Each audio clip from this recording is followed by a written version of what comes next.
திருச்சிற்றம்பலம். அடியனுக்கு உத்தரவு வழங்கலாம். பிரேமாம்மா. சிவாய நம. இப்ப தெரியுதாங்க சாமி? தெரியுது. சிவாய நம. திருச்சிற்றம்பலம். தென்னாடுடைய சிவனே போற்றி, நாட்டவர்க்கும் இறைவா போற்றி, காவாய் கனகத்திரளே போற்றி, கைலை மலையானே போற்றி போற்றி. ஐயா, 4 துதி பாடி ஆரம்பிக்கலாம் ஐயா. சிவாய நம. திருச்சிற்றம்பலம்.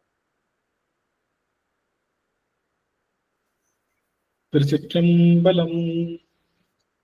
புலியர்கோன் வெப்பொழித்த புகழியர்கோன் கடல் போற்றி, கல்மிதப்பில் அணைந்த பிரான் அடி போற்றி, வாலி திருநாவலூர் வன் தொண்டர் பதம் போற்றி, ஊழிமணி திருவாத திருத்தாள் போற்றி, ஊழிமணி திருவாதவூரர் திருத்தாள் போற்றி. ஆடல் வல்லான் சொக்கநாதருடைய திருவருளும், அங்கிற்கண்ணி மீனாட்சியுடைய திருவருளும், மாணிக்க வாசகருடைய குருவருளும் ஒன்றாக சேர்த்து இந்த திருவாசக சிந்தனை அமர்வு என்ற நிலைக்களத்தை நமக்கு பரிசாக தந்திருக்கின்றது. அப்பேற்பட்ட குருவருளையும் திருவருளையும் அடியேன் மனம் மொழி மெய்களினாலே வழிபாடு செய்கின்றேன். மேலும் இங்கு குழுமி இருக்கக்கூடிய அத்துணை அடியார் பெருமக்களுடைய திருவடி தாமரைகளையும் அடியேன் சென்னிமேல் சூட்டி மகிழ்கின்றேன். திருச்சிற்றம்பலம். சிவாய நம. சிவாய நம. சொக்கநாத வெண்பா.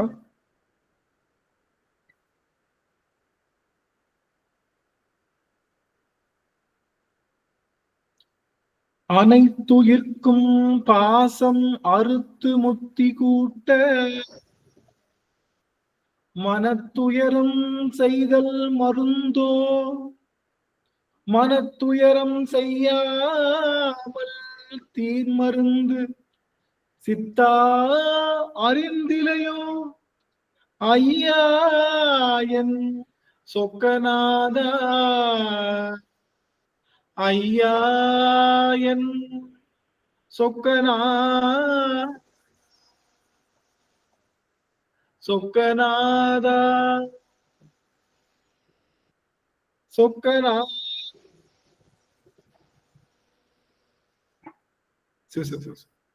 சொக்கநாதருடைய பெரும் கருணையினாலே நாம் தொடர்ந்து இந்த திருவாசக சிந்தனையிலே திருச்சாளல் என்ற அந்த பதிகத்தை தொடர்ந்து சிந்தித்து வருகின்றோம்.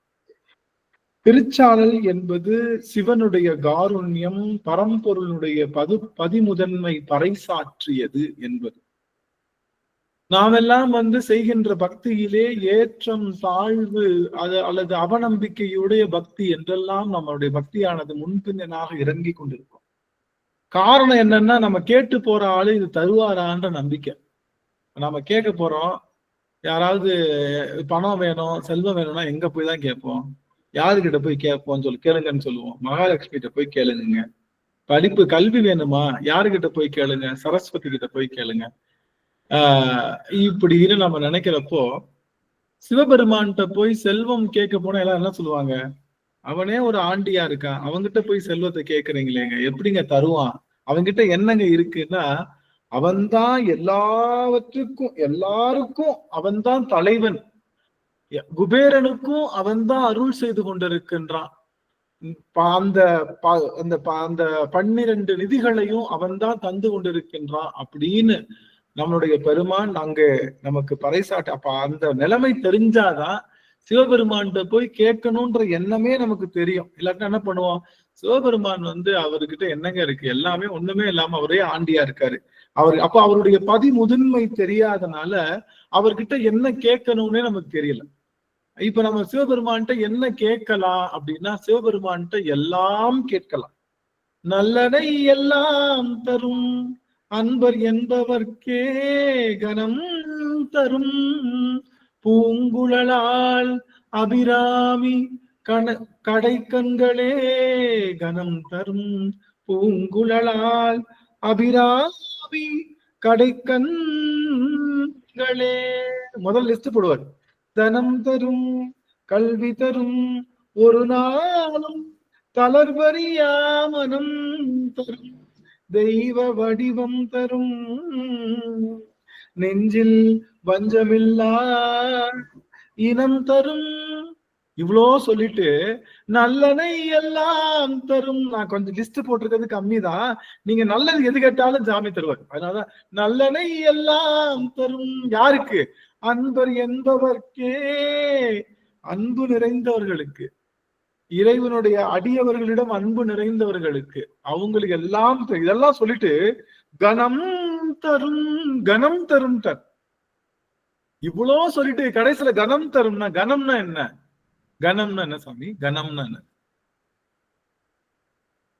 கணம் அப்படின்னா என்னது? என்னாச்சு?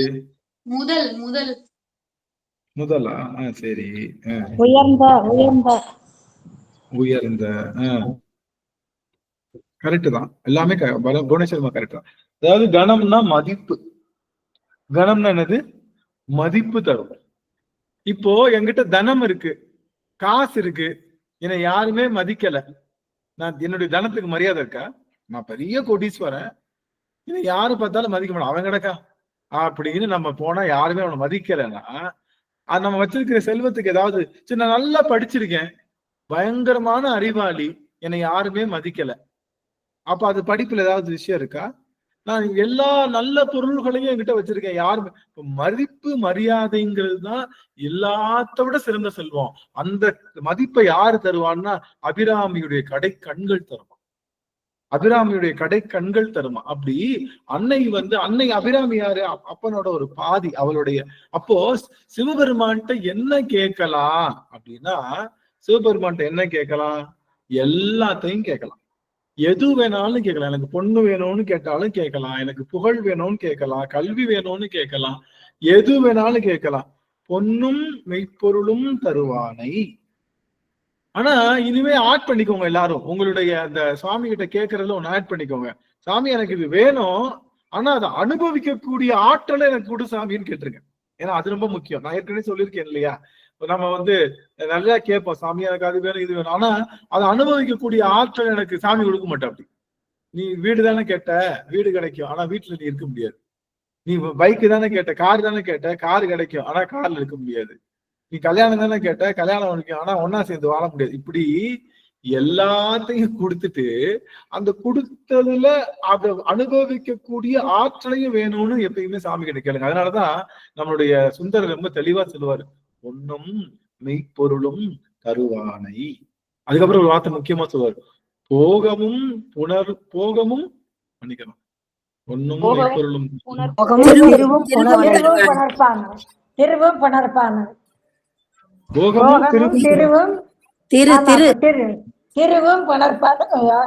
போகமும் திருவும் புணர்ப்பானை. போகமும் திருவும் புணர்ப்பானைன்னா அனுபவங்களை தர்றவன். பொண்ணு மெய்ப்பொருள் தரது பெரிய விஷயம் இல்ல, அந்த பொண்ணு அனுபவிக்கணும், மெய்ப்பொருளை அனுபவிக்கணும். அப்ப அனுபவிக்கக்கூடிய அனுபவங்களையும் அவன் தான் தர்றான். அப்போ சாமி கிட்ட விண்ணப்பம் வைக்கிறப்போ என்ன பண்ணலாம் அப்படின்னா, அவன்கிட்ட விண்ணப்பம் வைக்கிறப்போ அவன் அந்த சாமி நம்ம சொல்றப்போ எது கேட்டாலும் சரி, அதை அனுபவிக்கக்கூடிய ஆற்றலையும் கொடுன்னு சேர்த்து கேட்டுக்கும். இது கேட்காம ஒருத்தர் பண்ணாரு. யார் பண்ணா? திருமால் என்ன பண்ணாரு? சாமி கையில வச்சிருக்க அந்த சங்கு சக்கரம் நல்லா அருமையா இருக்கு, காத்தாடி மாதிரி இருக்குது. பிள்ளைங்க எல்லாம் திருவிழாக்கு போனா என்னதான் கேட்பாங்க? என்ன கேட்பாங்க? காத்தாடி தான் கேட்பாங்க. ஏன்னா சுத்திக்கிட்டே இருக்குல்ல, காத்தாடி தான் கேட்பாங்க. பார்க்க சுத்திக்கிட்டே இருக்குல்ல, அது ஒரு மாதிரி கண்ணுக்கு உறுத்தும். அது மாதிரி சின்ன பிள்ளை தரமா யாரு கேட்டா? நம்முடைய திருமால் கேட்கிறாரு, எப்பா அவன் கையில காத்தாடி மாதிரி சுத்திக்கிட்டு இருக்கே, அந்த சக்கரத்தை கொடுன்னு கேட்டார். அந்த சக்கரத்தை கொடுன்னு கேட்கறதுக்கு அவர் என்ன பண்ணாரு? பல யுகங்கள் தவம் செய்து தன்னுடைய கண்களையே இடந்து அப்பி சக்கரத்தை வாங்குறாரு. சக்கரத்தை கொடுன்னு கேட்டப்ப சிரிச்சுக்கிட்டாரு. யாரு? நம்ம அப்பா சிரிச்சுக்கிட்டாரு. சக்கரத்தை கேட்கிறியா? சரி கேளு. இந்தாப்பா சக்கரம் கையில கொடுத்தாரு. கையில மாட்டிக்கிச்சு. அவர் கையில உள்ள சக்கரம் இவர் கையில மாட்டிக்கிச்சு. மாட்டினோட என்ன ஆயிடுச்சு? சக்கரத்தை தாங்க முடியல, அந்த வெயிட்ட தாங்க முடியல. அப்படியே கடந்துட்டாரு, கீழே விழுந்துட்டாரு.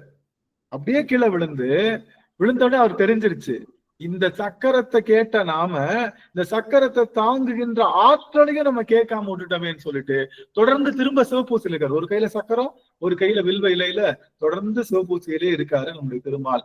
அதுக்கப்புறம் சிவபெருமானுடைய ஒரு துளி, சிவபெருமானுடைய அனுபவிக்கக்கூடிய ஆற்றல் துளி அங்க விழுந்தனால சங்கரனும் நாராயணனும் சேர்ந்து நிமிர்ந்து நின்ற கோலமா சங்கர நாராயணனாக பெருமாள் இன்னைக்கும் சங்கரன் கோயில்ல காட்சி தர. என்னது? சிவனுடைய கூறு, ஒரு கூறு உள்ள வந்த உடனே அனுபவிக்கக்கூடிய, அதை தாங்குகின்ற ஆற்றல் நமக்குள்ள கிடைச்சிடும். அப்போ ஒரு விஷயங்களை கேட்டு பெறுவது முக்கியம் இல்ல, அதை அனுபவிக்கக்கூடிய ஆற்றலையும் பெருமான்கிட்ட கேட்கணும். அதையும் எல்லாரும் கேட்டுக்கோங்க. எப்பவுமே எதுவுமே சப்போஸ் ஏதாவது வேண்டுறீங்க அப்படின்னு, நம்ம அடியார்களே எதுவும் வேண்ட மாட்டாங்க. ஏன்னா வேண்டத்தக்கது அறிவோய் நீ, வேண்ட முழுதும் தருவோய் நீன்னு சிவபெருமானையே வேண்டக்கூடியவர்கள் நம்முடைய அடியார்கள். இருந்தாலும் நீங்க ஏதாவது வேண்டுறீங்கன்னா அதை வேண்டி அதுக்குரிய அனுபவங்களையும் தாங்குகின்ற அனுபவத்தையும் சேர்த்து வாங்கிக்கோங்க. அது ரொம்ப முக்கியம். இன்னொரு முக்கியமான விஷயம், இப்ப சிவபெருமான்கிட்ட போய் என்ன வேண்டும்? நீங்க மெடிக்கல் ஷாப்ல போயிட்டு 4 பஜ்ஜியும் உளுத்தவடையும் கேட்டா கொடுப்பாங்களா? மெடிக்கல் ஷாப்ல போயிட்டு இல்லைங்க ஐயா. 4 பஜ்ஜி. சரி, டீ கடையில போயிட்டு ஒரு அனாசின் டேப்லெட் கொடுங்க அப்படின்னு கேட்டா கொடுப்பாங்களா? இல்லைங்க, கொடுக்க மாட்டாங்க. ஏன்? அவங்க கிட்ட அது இருக்காது. டீ கடைக்காரன்ட்ட மருந்து இருக்காது, மருந்து கடைக்காரன்ட்ட வடை பஜ்ஜி இருக்காது, தங்க நகை கடைக்காரன்ட்ட பிளாஸ்டிக் சாமான் இருக்காது, பிளாஸ்டிக் சாமான் வைக்கிறவன்ட்ட தங்கம் பொருள் இருக்காது. இப்படி. ஆனா இது எல்லாம் ஒரு இடத்துல இருக்கும். எங்க? கரெக்டா சொல்லுங்க. டீ இருக்கும், டீ குடிக்கலாம், காஃபி குடிக்கலாம், தங்கம் வாங்கலாம், பிளாஸ்டிக் பொருள் இருக்கும். மாலுங்க சாமி, மால், சரவணாஸ்டோர் வச்சுக்கலாமா? சரவணாஸ்டோர் செல்வரத்னத்துக்குள்ள போனோம்னா என்ன கிடைக்கலாம்? வைரத்துல இருந்து, தங்கத்துல இருந்து எல்லாத்தையும். கீழே ஃபர்ஸ்ட் ஃப்ளோர்ல தங்கம் இருக்கும், செகண்ட் ஃப்ளோர்ல பட்டு சேலை இருக்கும், தேர்ட் ஃப்ளோர்ல குழந்தைங்களுக்கு ட்ரெஸ் இருக்கும், 5th ஃப்ளோர்ல பெரியவங்களுக்கு ட்ரெஸ் இருக்கும், 6th ஃப்ளோர்ல அது பேர் என்ன, நம்ம விளையாட்டு சாமான் இருக்கும், 7th ஃப்ளோர்ல எலக்ட்ரிக்கல் அப்ளையன்சஸ் இருக்கும். இதுவே கீழே போய் போனா மர சாமான் வைக்கிற இடம் இருக்கும். அப்படி எல்லாமே ஒரே இடத்துல கிடைக்கணும்னா ரங்கநாதன் ஸ்ட்ரீட்டுக்கு போனா எல்லாமே கிடைக்குமா கிடைக்காதா?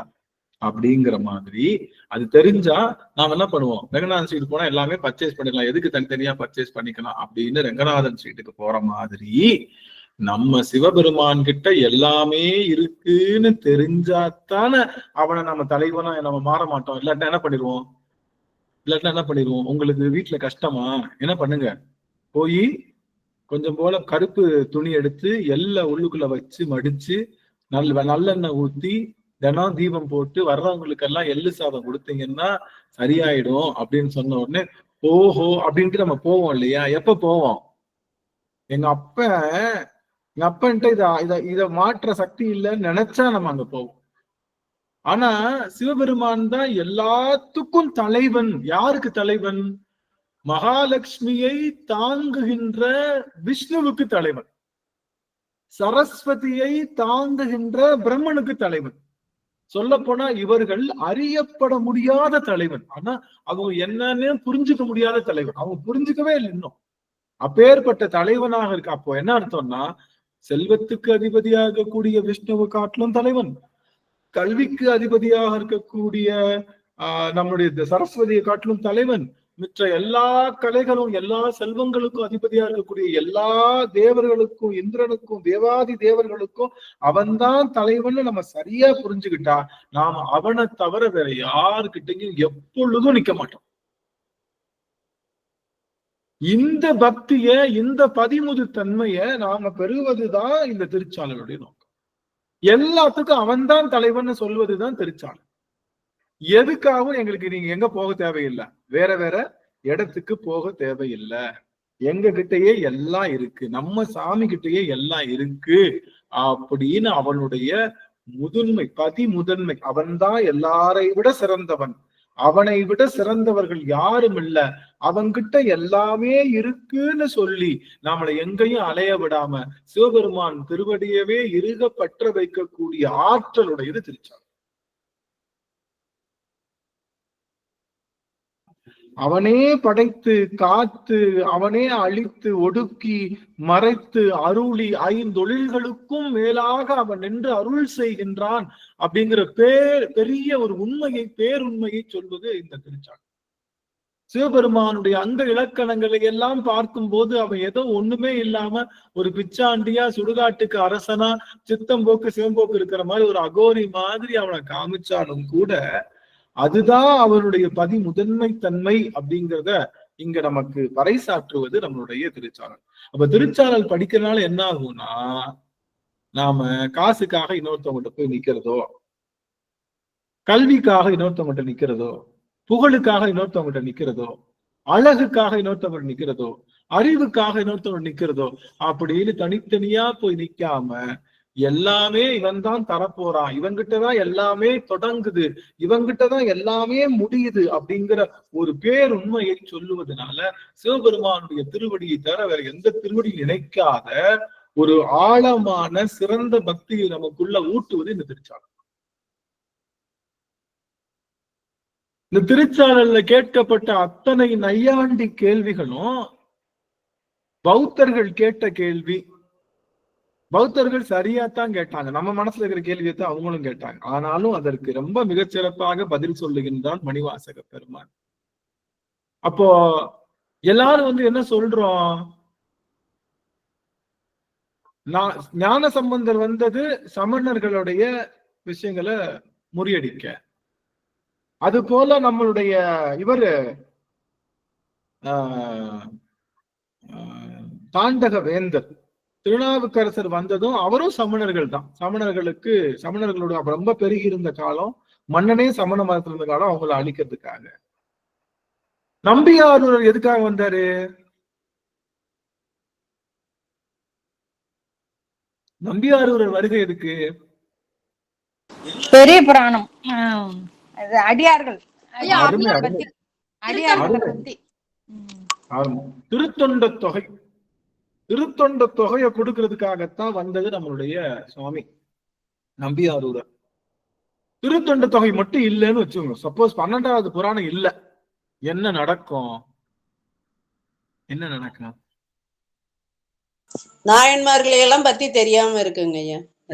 அடியாருடைய பெருமையை தெரியாம போயிடுங்க, அடியாருடைய பெருமையை பத்தி தெரியாத போயிடும். அடியார்கள் பெருமை தெரிஞ்சு என்ன பண்ண போறான் ஐயா? அடியார்களுடைய பக்தி நிலையை உணர இன்னொரு முக்கியமான தொண்டுங்க ஐயா. ஒரே தொண்டை பற்றா பிடிச்சு பற்றா கொண்டு செஞ்சாங்க, ஒரே தொண்டை. அருமை அருமை அருமை. இதுல சிவபெருமான் ஒருவர் தான் அவங்களுக்கு தெய்வம், சிவபெருமான் ஒருவர் தான் அவங்களுக்கு. அருமை அருமை. என்ன வழி வகுத்தாங்க ஐயா நம்மளுக்கு, சிவத்தை இப்படி எல்லாம் அடையலாம் சொல்லி அதுதான் முக்கியம். இப்போ நம்ம அடியார்கள் தொண்டு, நம்ம தொண்டெல்லாம் ஓகே, ஆனா தொண்டு எப்படி செய்யணும்ன்றது நமக்கு தெரியாது. இப்ப நமக்கு சொல்லலன்னு வச்சுக்கோங்களேன், யாரோ ஒருத்தவங்க இப்படிதான் தொண்டு செய்யணும், எல்லா ஆன்மாவும் அதே தொண்டு செய்யும், எல்லா ஆன்மாவும் ஒரு தொண்டு செஞ்சா முன்னேற முடியுமான்னு தெரியாது. ஏன்னா ஆன்மாக்களுடைய ஆணவ மறைப்பு வேற வேற தொண்டு செஞ்சாதான் போக முடியும். அதனுடைய மறைப்புக்கு ஏற்ற மாதிரி தொண்டு மாறுபடும். சிவபெருமானை எப்படி அடையலாம்னா எப்படி வேணாலும் அடையலாம்னு சொன்னதுதான் நம்முடைய அடியார்களுடைய பெருமை. இன்னொரு முக்கியமான விஷயம், தமிழர்களுடைய 50 காப்பியங்கள் எவை? அதிகாரம், சீவக சிந்தாமணி, மணிமேகலை, குண்டலகேசி, வளையாபதி. அருமை அருமை. தொல்காப்பியம்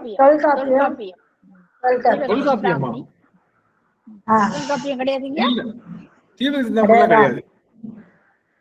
மணிமேகலை, சிலப்பதிகாரம், மணிமேகலை இடுப்புக்கு, சிலப்பதிகாரம் கால் சிலம்புக்கு, குண்டலகேசி காதுல போடுற குண்டலத்துக்கு, அப்புறம் வளையாபதி கையில போடுற வளையாபதி, குண்டலகேசி, மணிமேகலை. ஆமா, மணிமேகலை, சிலப்பதிகாரம், குண்டலகேசி, வளையாபதி. கரெக்டா சொல்றேன், இன்னொன்னு மிஸ் ஆகுதா? சீவக சிந்தாமணி. ஆமா, மணிக்கு சீவக சிந்தாமணி இருக்கு. இப்ப இது எல்லா நூலும் யார சொல்லுது? என்ன நூல்? இது எல்லா நூலும் சமண நூல் தான். முக்கியமான செய்தி, எல்லாரும் கொஞ்சம் விட்டு கவனிங்க. தமிழ் அன்னைக்கு பூட்டிய அணிகலன் எது அப்படின்னா, இந்த சமண நூல்களான இருக்கக்கூடிய 5மே சமண நூல் தான். தமிழ் அன்னைக்கு பூட்டிய அணிகலன் எல்லாமே இதத்தான் பெருமையா பேசிட்டு இருந்தாங்க எல்லாரும். இதுலதான் தமிழ் இருக்கு, இதுல மட்டும்தான் தமிழ் இருக்கு, தமிழ் இலக்கணம் தமிழ் இலக்கியம் எல்லாமே இததான் இருக்கு. இந்த 5 நூலும் எதை பத்தி சொல்லுதுன்னா, நல்லா கவனிங்க, இந்த 5 நூலும் எதை பத்தி சொல்லுதுன்னா சிற்றின்பத்தை பத்தி பேசுது. நமக்கு எல்லாத்துக்கும் தெரியும், நம்ம குண்டலகேசி படிச்சிருக்கோமோ, வளையாபதி படிச்சிருக்கோமோ, மணிமேகலை படிச்சிருக்கோமோ, நம்ம எல்லாத்துக்கும் சிலப்பதிகாரம் நல்லா தெரியும் இல்ல, ஓரளவுக்கு தெரியும். சிலப்பதிகாரம் என்ன அப்படின்னா, கோவலன் மாதவியிடம் கொண்ட சிற்றின்பத்தினால வந்த ஒரு விளைவைத்தான் முழுக்க சொல்லுது. எது? நம்மளுடைய சிலப்பதிகாரம். தெரியுமா தெரியாதா? மணிமேகலை நம்ம மணிமேகலைய மேல ஒரு சிற்றின்பம் கொண்டு ஒரு ராஜகுமாரன் துரத்திட்டே இருப்பான், அவன் அங்கங்க அலைஞ்சுக்கிட்டே இருப்பான், அவன்கிட்ட தப்பிச்சு போயிட்டே இருப்பான். அந்த கதையை தான் சொல்லுது. இது போல குண்டலகேசி வளையாபதி என்று சொல்லுகின்ற எல்லா நூல்களும் ஆண் பெண்ணுடைய சிற்றின்பத்தை மட்டும்தான் பேசுது. இத படிச்சுட்டு என்ன பண்ணிட்டு இருந்தான் சோழ மன்னன்? ஆஹாஹாஹாஹா ஆஹாஹா ஓஹோ, எப்படி எழுதியிருக்காங்க, என்ன மாதிரி எழுதியிருக்காங்க உங்களுக்கு தெரியுமா? இப்படி ஒரு கதை எங்கேயாவது பாத்துறீங்களா? இப்படி ஒரு இலக்கிய நயத்தை பாத்துருக்கீங்களா? இப்படி ஒரு விஷயத்த பாத்துருக்கீங்களான்னு ரொம்ப, நீங்க பாத்தீங்கன்னா திருவருட்செல்வர் பாத்துருப்பீங்க, மன்னவன் வந்தானடி தோழி, அதுல பத்மினி பாடுவாங்க. பத்மினி கிட்ட அவர் மயங்குற மாதிரியும், அப்புறம் அந்த அம்மா அந்த சிற்றின்பத்துல இது ஒண்ணுமில்லைன்னு சொல்வதாக அமையும் அந்த பாடம் எடுத்த உடனே. அப்போ சோழ மன்னன் தேவையற்ற சிற்றின்ப அந்த தமிழ் இலக்கியத்துல சுற்றி கொண்டிருந்தான். சப்போஸ் இன்னைக்கு பெரிய புராணம் வரலன்னு வச்சுக்கோங்க, நம்மள என்ன சொல்லியிருப்பாங்கன்னா, சிற்றின்பம் மட்டும்தான் தமிழ்ல இருக்கு, பேரின்பம் இல்லைன்னு சொல்லியிருப்பாங்க. ஆனா பெரிய புராணம் வந்தனாலதான் பெரிய புராணம் இவர் என்ன பண்ணாரு, சோழன் ரொம்ப லைட் இருக்கான். இவர் பாக்குறாரு, யாரு? சேக்கிழார் பாக்குறாரு. என்னங்க பண்ணா இத போய் நீங்க பெருசுன்னு சொல்றீங்களே, இதை விட இன்பம் இருக்கு உங்களுக்கு தெரியுமா? பேரின்பமாக இருக்கக்கூடிய சிவபெருமானுடைய பதம் இருக்கு தெரியுமா அப்படின்னு கேட்டா, இப்படி என்ன சொல்றீங்க? சரி, சிவபெருமானுடைய பதம் இருக்கு, ஓகே, பேரின்பம் இருக்கே, இந்த நூல்கள்ல இருக்கக்கூடிய இலக்கிய நடை வருமான்னு கேட்டான். இந்த நூல்ல இருக்கக்கூடிய இலக்கிய நடை வருமா, இலக்கண நடை வருமா, இதெல்லாம் வருமா? இப்படிப்பட்ட நூல் இருக்குமாண்ணா சூளுரைத்தார். யாரு? சேக்கிழார்.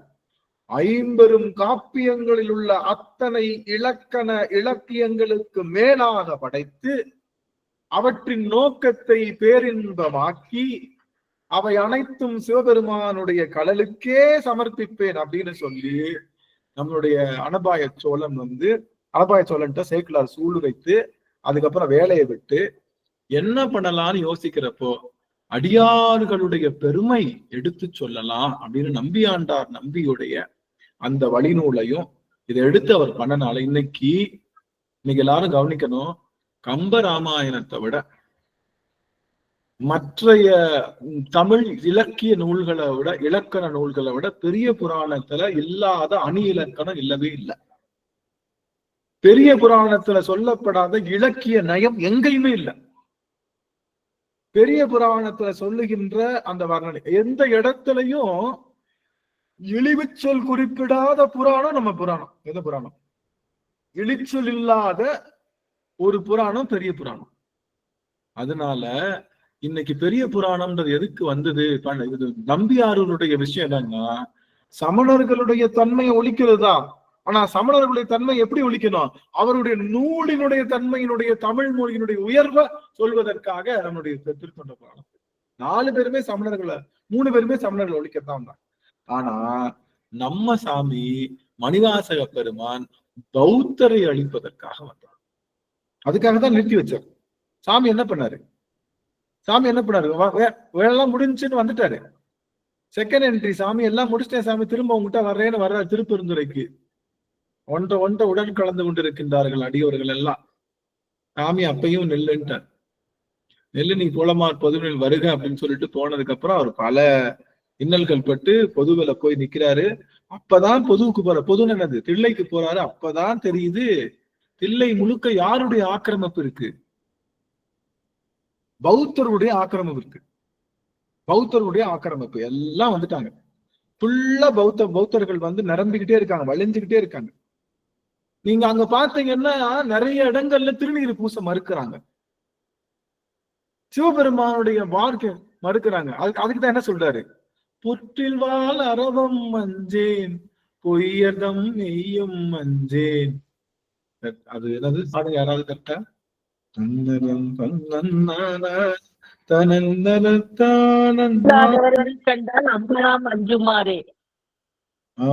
எத்தனாவது பாட்டு? எதுல வரும்? எத்தனாவது பாட்டு சொல்லுங்க.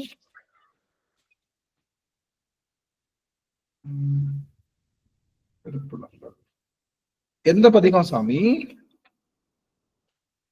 அச்சப்பத்துங்க ஐயா, அச்சப்பத்துங்க ஐயா. அச்சப்பத்து இல்ல, புற்றில் வாழ் அரவம் கண்டேன். 35வது பதிகம் அச்சப்பத்துங்க ஐயா. அச்சப்பத்து. அச்சப்பத்து 35. புற்றில் வாழ் அரவம் மஞ்சேன் பொய்யர்தம் மெய்யும் மஞ்சேன் கற்றைவார் சடையம் மன்னல் கண்ணுதல் பாதம் நன்னி மற்றுவோர் தெய்வம் தன்னை உண்டென நினைத்து எம்பெருமார்க்கு அற்றிலாதவரை கண்டால் அம்மனாம் அஞ்சும் மாறே.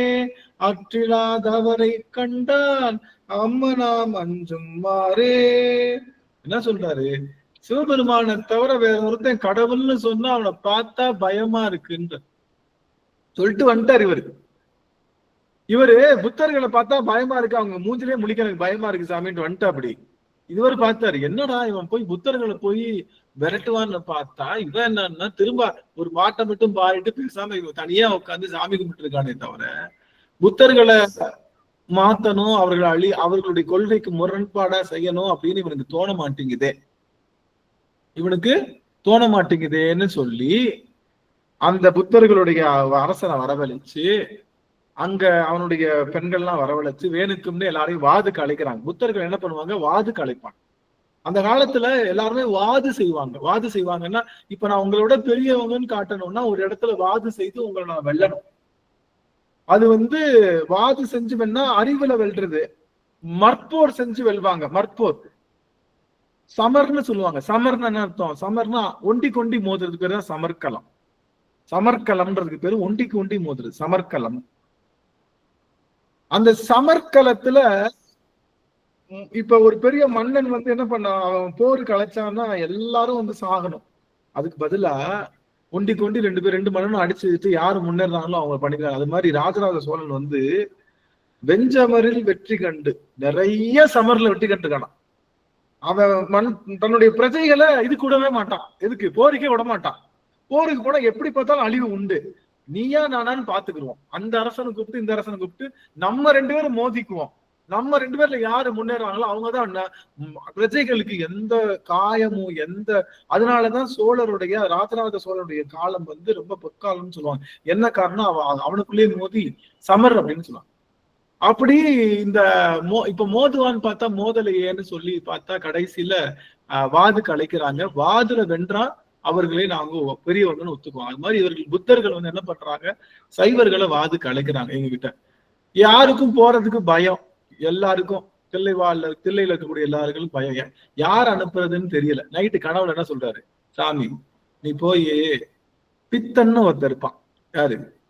பித்தன்னு ஒருத்தர் இருப்பான். அவனை போய் கூப்பிடுங்க இங்க இருப்பான்னு குறிப்பு சொல்லிட்டாரு. இவங்க எல்லாம் போயிட்டு அங்க போக்குறாங்க. அதே மாதிரி உட்கார்ந்து இருக்காரு. ஐயா ஐயா ஐயா ஐயான்னு கூப்பிடுறாங்க. கண்ணே முழிக்கல. இருந்தாலும் யாரையோ கூப்பிடுறாங்க, நமக்கு என்ன? இந்த மணிவாசகத்தை யாரையும் கண்டுக்க மாட்டாரு. எவனோ எக்கேடு கெட்டு ஒளி, நானும் ஆச்சு என் கடவுளாச்சு, நாங்க 2 பேரும் பேசுறதுக்கே டைம் இல்லை, உன்னை எப்படிதான் நான் பாக்குறதுன்னு சொல்லிட்டு முழுவதுமா அந்த தியானத்திலே இருப்பாரு. பித்தா அப்படின்னு கூப்பிடுறாங்க. ஐயோ இது எங்க அப்பா என்னை கூப்பிடுறது, செல்லமா என்னை கூப்பிடுவானே. யாரு? சிவபெருமான். யார செல்லமா கூப்பிடுவாராம்? மணிவாசக பெருமான பித்தன்னு கூப்பிடுவாராம். எப்பயுமே பித்து பிடிச்சு சிவபெருமான் மேல பித்து பிடிச்சே அலைவாராம். அதனால பித்தா. எங்க அப்பா என்னை எப்பொழுதுமே செல்லமா கூப்பிடுற பேராச்சேன்னு சொல்லி கண்ணை முடிச்சு பாக்குறாரு. உங்க பேரு பித்தனாமேன்றது. இவருக்கு என்ன பேரு? வாதவூரன்ற பேரு, மணிவாசகன்ற பேரு. எத்தனை பேர் இருந்தாலும் அந்த ஊருக்கு யாருன்னே தெரியாம இருக்காரு. உங்க பேரு பித்தர்ன உடனே சரி இது எங்க அப்பன் தான் சொல்லியிருக்காரு, தெரிஞ்சுட்டு சொல்லுங்க அப்படின்னு. இந்த மாதிரி சாமி கனவுல சொன்னாரு, புத்தர்களை வாதுல வெல்லணுமா, நீங்க தான் வரணுமா அப்படின்ற. ஒண்ணுமே பேச முடியல. அப்பதான் வர்றாரு. போயிட்டு அங்க போய் உட்கார்றாரு. திரைச்சீலை போடப்படுது இந்த பக்கமும் அந்த பக்கமும். இவர் இந்த பக்கம் உட்கார்ந்துருக்காரு, அவங்க எல்லாம் அந்த பக்கம் உட்கார்ந்துருக்காங்க. புத்தர்கள் பூரா அந்த பக்கம் உட்கார்ந்துருக்காங்க. அந்த பெண்ணு புத்த மதத்தினுடைய தலைவனாக அதை ஏற்றுக்கொண்ட ஈழ அரசனும் அங்கதான் இருக்கான். அதுக்கப்புறம் அந்த பெண் அங்க உட்காந்து அவங்க எல்லாம் போட்டு அங்க ஒரு திரைச்சீலை போடுது இந்த பக்கம் அந்த ஆப்போசிட்ல. ஏன்? புத்தர்களுக்கு யாரை பார்க்க பிடிக்கல? சைவர்களை பார்க்க பிடிக்கல. அதனால திரைச்சீலை போட்டுக்கிட்டாங்க. திரைச்சீலை போட்டுக்கிட்டு நாங்க அந்த பக்கம் வாய்ஸ் மட்டும் தான் கேட்கும், இந்த பக்கம் அந்த பக்கம் வாய்ஸ் மட்டும் தான் கேட்கும். மூஞ்சியவே பார்க்க மாட்டாங்க. நான் உங்களை வெல்றோம்னு சொல்லிட்டு வென்றிடுவேன் உன்னை வென்றிடுவேன்ற மாதிரி 2 பேரும் பயங்கரமா அவங்க கேள்வி கேட்கிறாங்க. என்னப்பா உங்க ஆளை இப்படி இருக்காரு, உங்க ஆளு தலபெரி கோலமா இருக்காரு, சுடுகாட்டுல இருக்காரு, சாம்பளம் பூசிக்கிட்டு இருக்காரு, ஒரு விஷம வாகனத்துல ஏறி வந்திருக்காரு, பொம்பளைய கல்யாணம் முடிச்சிருக்காரு, 1க்கு 2 பொம்பளைய கல்யாணம் முடிச்சிருக்காரு, இவனை போய் தலைவன்றீங்களே, இவன் யாரையோ நினைச்சு தவம் செய்யற மாதிரி அவன் உட்கார்ந்து இருக்கான், தவக்கோலத்துல உட்கார்ந்து இருக்கான், இவன் பார்த்தா எல்லாத்தையும் தண்டிக்கிறான், நம்ம தேவர்கள் எல்லாத்தையும் தண்டிக்கிறான், இப்படி பண்றவனை போய் தண்டனை கொடுக்கறவனை, வக்கு இல்லாதவனை, ஒண்ணுமே இல்லாதவன, ஒரு ட்ரெஸ் கூட சரியா போடாதவன, எப்ப பார்த்தாலும் பொம்பளைக்கு பின்னாடியே சுத்திட்டு இருக்கிறவன, இந்த மாதிரி என்னன்னே தெரியாம உட்காந்து தவம் செய்யறவன, யாரையோ நோக்கி தவம் செய்யறான்னா அவனோட ஒரு பெரியவங்க இருக்காங்கன்னு அர்த்தம். இவனை போய் நீ எப்படி தலைவன் சொல்றீங்க, சொல்லுங்க பார்க்கலான்னு சராமாரியான கேள்விகள். இந்த கேள்விக்கு பதில் சொல்ல விரும்பல யாரு? மணிவாசகர் பதில் சொல்ல விரும்ப. நான் ஏன் பதில் சொல்லணும்? அதனால அந்த கேள்வி கேட்ட உடனே கேள்வி கேட்ட அத்தனை வாயையும் ஊமையாக்கிறார். எல்லா பௌத்தர்களும் ஊமை. பௌத்தர்கள் ஊமையாகிட்டாங்க. ஆனா யார் ஊமையாகல? பௌத்த மனத்தினுடைய அந்த அரசன் பௌத்த நந்திகள் சொல்லுவாங்க. அவங்க பேர் நந்திகள் தான். பௌத்த நந்திகள் எல்லாம் ஊமையாயிட்டாங்க. இப்போ அரசன் கேக்குறான், எல்லாத்தையும் ஊமையாக்குறதுலாம் இந்த ஜகஜால வித்தையெல்லாம் பெரிய விஷயம், நாங்க கூட பண்ணுவோம், எங்களுக்கும் இந்த மேஜிக் தெரியும், இது ஒரு பெரிய மேஜிக் இல்ல, எந்த பௌத்த மதத்தால சரி செய்யப்பட முடியாத என் மக ஊமையா இருக்கான். என்னுடைய மக பௌத்த சமயத்துல நான் இருக்கேன், பல காலம் நாங்க எத்தனையோ செஞ்சு ஊமையா இருக்கான், இவளை நீ பேச வச்சேன்னா நான் வேணா ஒத்துக்கிறேன் நீ பண்றதெல்லாம். இவர் என்ன சொல்றாரு, நான் பேச வைக்கிறேன், ஆனா கேட்ட கேள்விக்கு வேற பதில் சொல்லணும்ல. அதனால கேட்ட கேள்வி அந்த பெண்ணு மூலமா, ஓம் பக்கம் உட்கார்ந்துருக்காங்கல்ல திரைச்சீலைக்கு அந்த பக்கம் உட்கார்ந்துருக்காங்கல்ல, அந்த பெண்ணே பதில் சொல்லுவான்னு சொல்லி இவர்கள் கேட்ட அத்தனை கேள்விக்கும் அத்தனை பதில்களும் அந்த பெண் அவளே கேள்வி கேட்டு அவளே பதில் சொல்லி அத்தனை பேருக்கும் சொல்றான். அத்தனை பேரும் ஆடி போயிட்டான். இத்தனை காலமாக நம்முடைய சமயத்துல சரி செய்யப்பட முடியாத அந்த பெண் இன்னைக்கு சரி செய்யப்பட்டுட்டாலே அப்படின்னு சொல்லிட்டு அவங்க என்ன பண்ணாங்க, இந்த சமயத்துக்கு நாங்க மாறணும், என்ன பண்ணலாம்னு கேட்டாங்க. எல்லாரும் என்ன சொல்லிட்டாங்க? புத்த சமயத்துல இருக்கிறவங்க சொல்றாங்க, ஐயா இவ்வளவு நாளும் தெரியலங்கய்யா, நீங்க இவ்வளவு பெரிய ஆச்சரியமான விஷயங்கள் சொல்லி இவ்வளவு விஷயத்துக்கு இவ்வளவு நுட்பமான செய்திகள் இருக்கே, நாங்க எல்லாம் சைவனா மாறணும், என்ன பண்ணலாங்க சாமி, அதுக்கு நாங்க என்ன செய்யணும் அப்படின்னு. ஒண்ணுமே செய்ய தேவையில்லை, நமச்சிவாய மந்திரம் சொல்லி திருநீற்றையை நெற்றியிலே இடுங்கள்ன்றாங்க. அத்தனை புத்த துறவிகளும் கையில இருக்கக்கூடிய திருநீற்றை கையில அள்ளி ஓம் நமச்சிவாய என்ற நெற்றியிலே திருநீர் இட்டுக்கொண்டு அத்தனை புத்த நந்திகளும் சிவநந்திகளாக மாறிய கதை தான் நம்முடைய இந்த திருச்சாளர்கள். புத்த நந்திகள் சிவநந்திகளாக மாறிய ஒரு பெரும் கதை நம்முடைய திருச்சாளருக்கு பின்னாடி. புத்த மதத்தை சேர்ந்தவனே திருநீரை கையில எடுத்து நெற்றியிலே திருநீர் போட்டு நமச்சிவாய மந்திரம் சொல்லி சைவனாக மாறுறானா, இதை கேட்கின்ற சைவனுக்கு எப்படி கொந்தளிப்பு இருக்கும். எங்க அப்பன் தான் பெருசு, எங்க அப்பனை தவிர இல்ல, இந்த சமயத்துல நான் இவ்வளவு நாள் வாழ்றேன் என்ற பெருமிதப்பும் இருமாப்பும் கொண்டு அதை இன்னும் அழுத்தி பெற்றுகின்ற ஆற்றலை தருவது இந்த திருச்சாளர். இந்த திருச்சாளர் தான் மணிவாசகருடைய அவதார நோக்கமே. மணிவாசகர் எழுந்தருளியது இந்த பௌத்தர்களை வென்று அவர்கள் வரணும் அப்படிங்கிறதுக்காகத்தான் அவருடைய நோக்கமே. இந்த 4 பேரும் சமயத்தை ஸ்தாபிதம் பண்ணனால இவர்கள் சமயக்குறவர்கள். இந்த 4 குருமார்களும் சமயத்தை ஸ்தாபிதம் பண்ணனால இவர்கள் சமய குருமார்கள். அதனாலதான் சமய குறவர்களா இவர் ரொம்ப நாளா சேர்க்கல. 3 பேரை சேர்த்துட்டோம்ல, எல்லாரும் பதில் சொல்லுவாங்க. 3 பேர் வந்ததுக்கு காரணம் சமணர்களை துவம்சம் பண்ணாங்க. சரிப்பா, மணிவாசகர் என்ன பண்ணார், இவர் நான் ஏன் சேர்க்கணும்னு ஒரே சண்டை. மணிவாசகர் நான் 3 முதலிகள் தான், 4 கிடையாது, 4 பெருமக்கள் கிடையாது, 3 மணிவாசகர் சேர்க்க முடியாது, நாங்க சேர்க்க முடியும். அப்புறம் திருச்சாளரை சொல்லி திருச்சாளர் மூலமாக பல பௌத்த துறவிகளை, சப்போஸ் நல்லா கவனிச்சுக்கோங்க, நல்ல முக்கியமான செய்தி, நல்லா கவனிங்க. இன்னைக்கு திருச்சாளர் பாடல நம்ம சுவாமி திருச்சாளர் அந்த அனுபவம் செய்யலைன்னா சைவத்தினுடைய ஹெட் குவார்டர்ஸ் எது? சைவத்தினுடைய ஹெட் குவார்டர்ஸ் எது? எது? தில்லைதான். பொதுன்னு சொல்லுகின்ற தில்லைதான் சைவத்தினுடைய ஹெட் குவார்டர்ஸ்.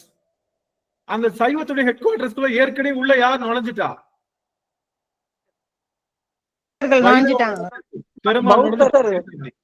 பெருமாள் நுழைஞ்சு படுத்துக்கிட்டா. அப்படி அது இடைச்செருகள் தான், அவருக்கு அங்க இடம் இல்ல, இருந்தாலும் அவர் படுத்துக்கிட்டா. இப்ப இதையும் பண்ணலன்னா சைவத்தினுடைய ஹெட் குவார்டர்ஸ் யாருக்கு மாறிடும்? பௌத்தர்களுடைய ஹெட் குவார்டர்ஸா மாறி இருக்கும். நமக்கு சொந்தமான உலகத்துக்கே பொதுவாக நின்று நடம் செய்கின்ற இடத்துக்கு இடையூறு வந்துடக்கூடாதுன்னு சொல்லி சிவபெருமான் அளித்த மிகப்பெரிய ஒரு நன்மை, ஒரு கொடைதான் மணிவாசம். மணிவாசக பெருமான் இல்லாட்டி தில்லை இல்ல, தில்லைன்ற ஒரு ஊர் இல்லைன்னு வச்சுக்கோங்களேன். நினைச்சுக்கோ, தில்லைன்ற ஒரு ஊர் இல்லாம போச்சு. சொல்றப்பவே மனம் பதறுது. தில்லைன்ற ஊர் இல்லாம போச்சுன்னு நாளை சொல்றதுக்கே கண் அப்படியே உடம்பு கிடுகிடு நடுக்குது, கண்கள்ல நீர் பெருகுது. அப்படிப்பட்ட அந்த தில்லை உலகத்தினுடைய அத்தனை உயிர்களுக்கும் படியளக்கக்கூடிய பெருமானுக்கு தலம் என்பது ஒன்றுதான். அவன் எல்லா இடத்துலயும் ஆடிக்கொண்டிருக்கின்றான். இருந்தாலும் தில்லை தானம் என்பது நம்மளுடைய பல பல அடியாருடைய நம்பிக்கையுடைய முடிச்சுகளாக விளங்கக்கூடிய அந்த தில்லை என்பது கைவிட்டு போயிருக்கும். அந்த ஹெட் குவார்டர்ஸை காப்பாற்றுறதுக்காக அனுப்பிச்சு. தில்லை எங்க இருக்கு சாமி? தில்லை எங்க இருக்கு? உடம்புல எங்க இருக்கு? தில்லை உடம்புல எங்க இருக்கு? இதயம் தான். நம்ம இதயத்தானம் தான் தில்லை. ஆடிச்சுக்கிட்டே துடிச்சுக்கிட்டே இருக்கு, இதயத்தானம் தான் தில்லை. மதுரை எங்க இருக்கு? மதுரை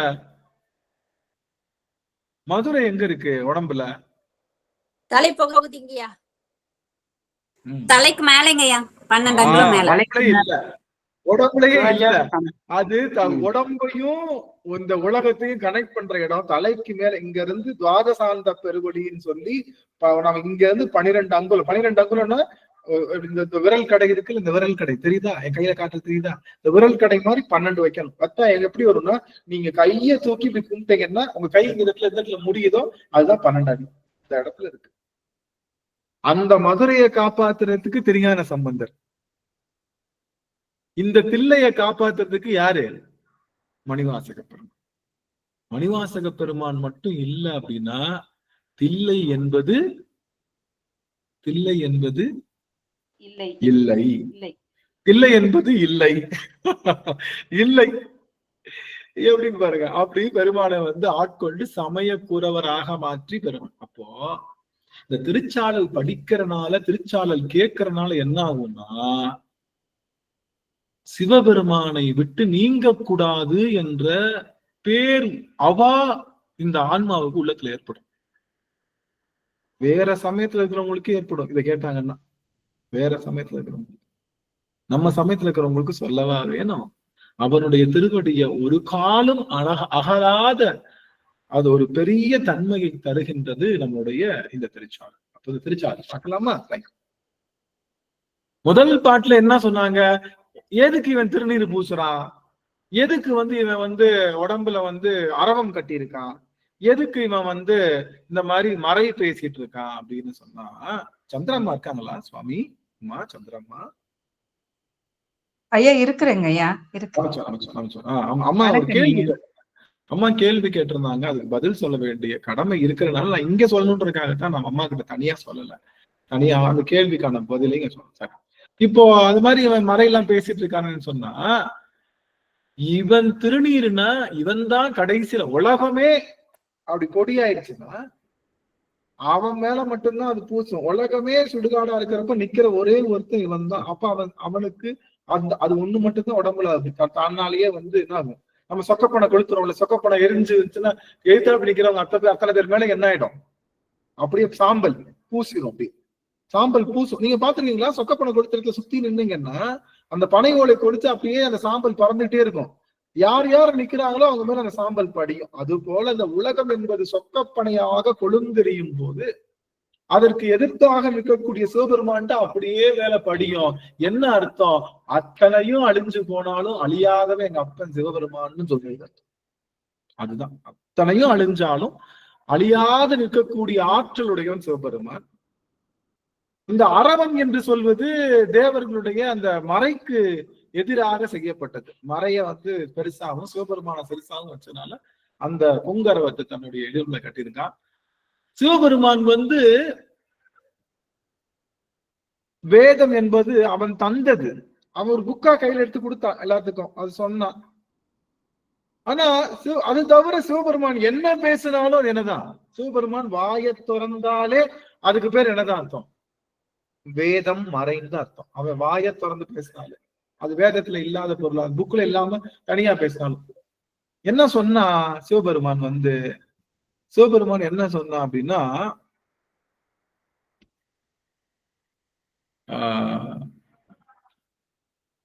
பாட்டே எனக்கு அர்ச்சனையாம். சுந்தரா சொற்றமிழால் என்னை பாடுக,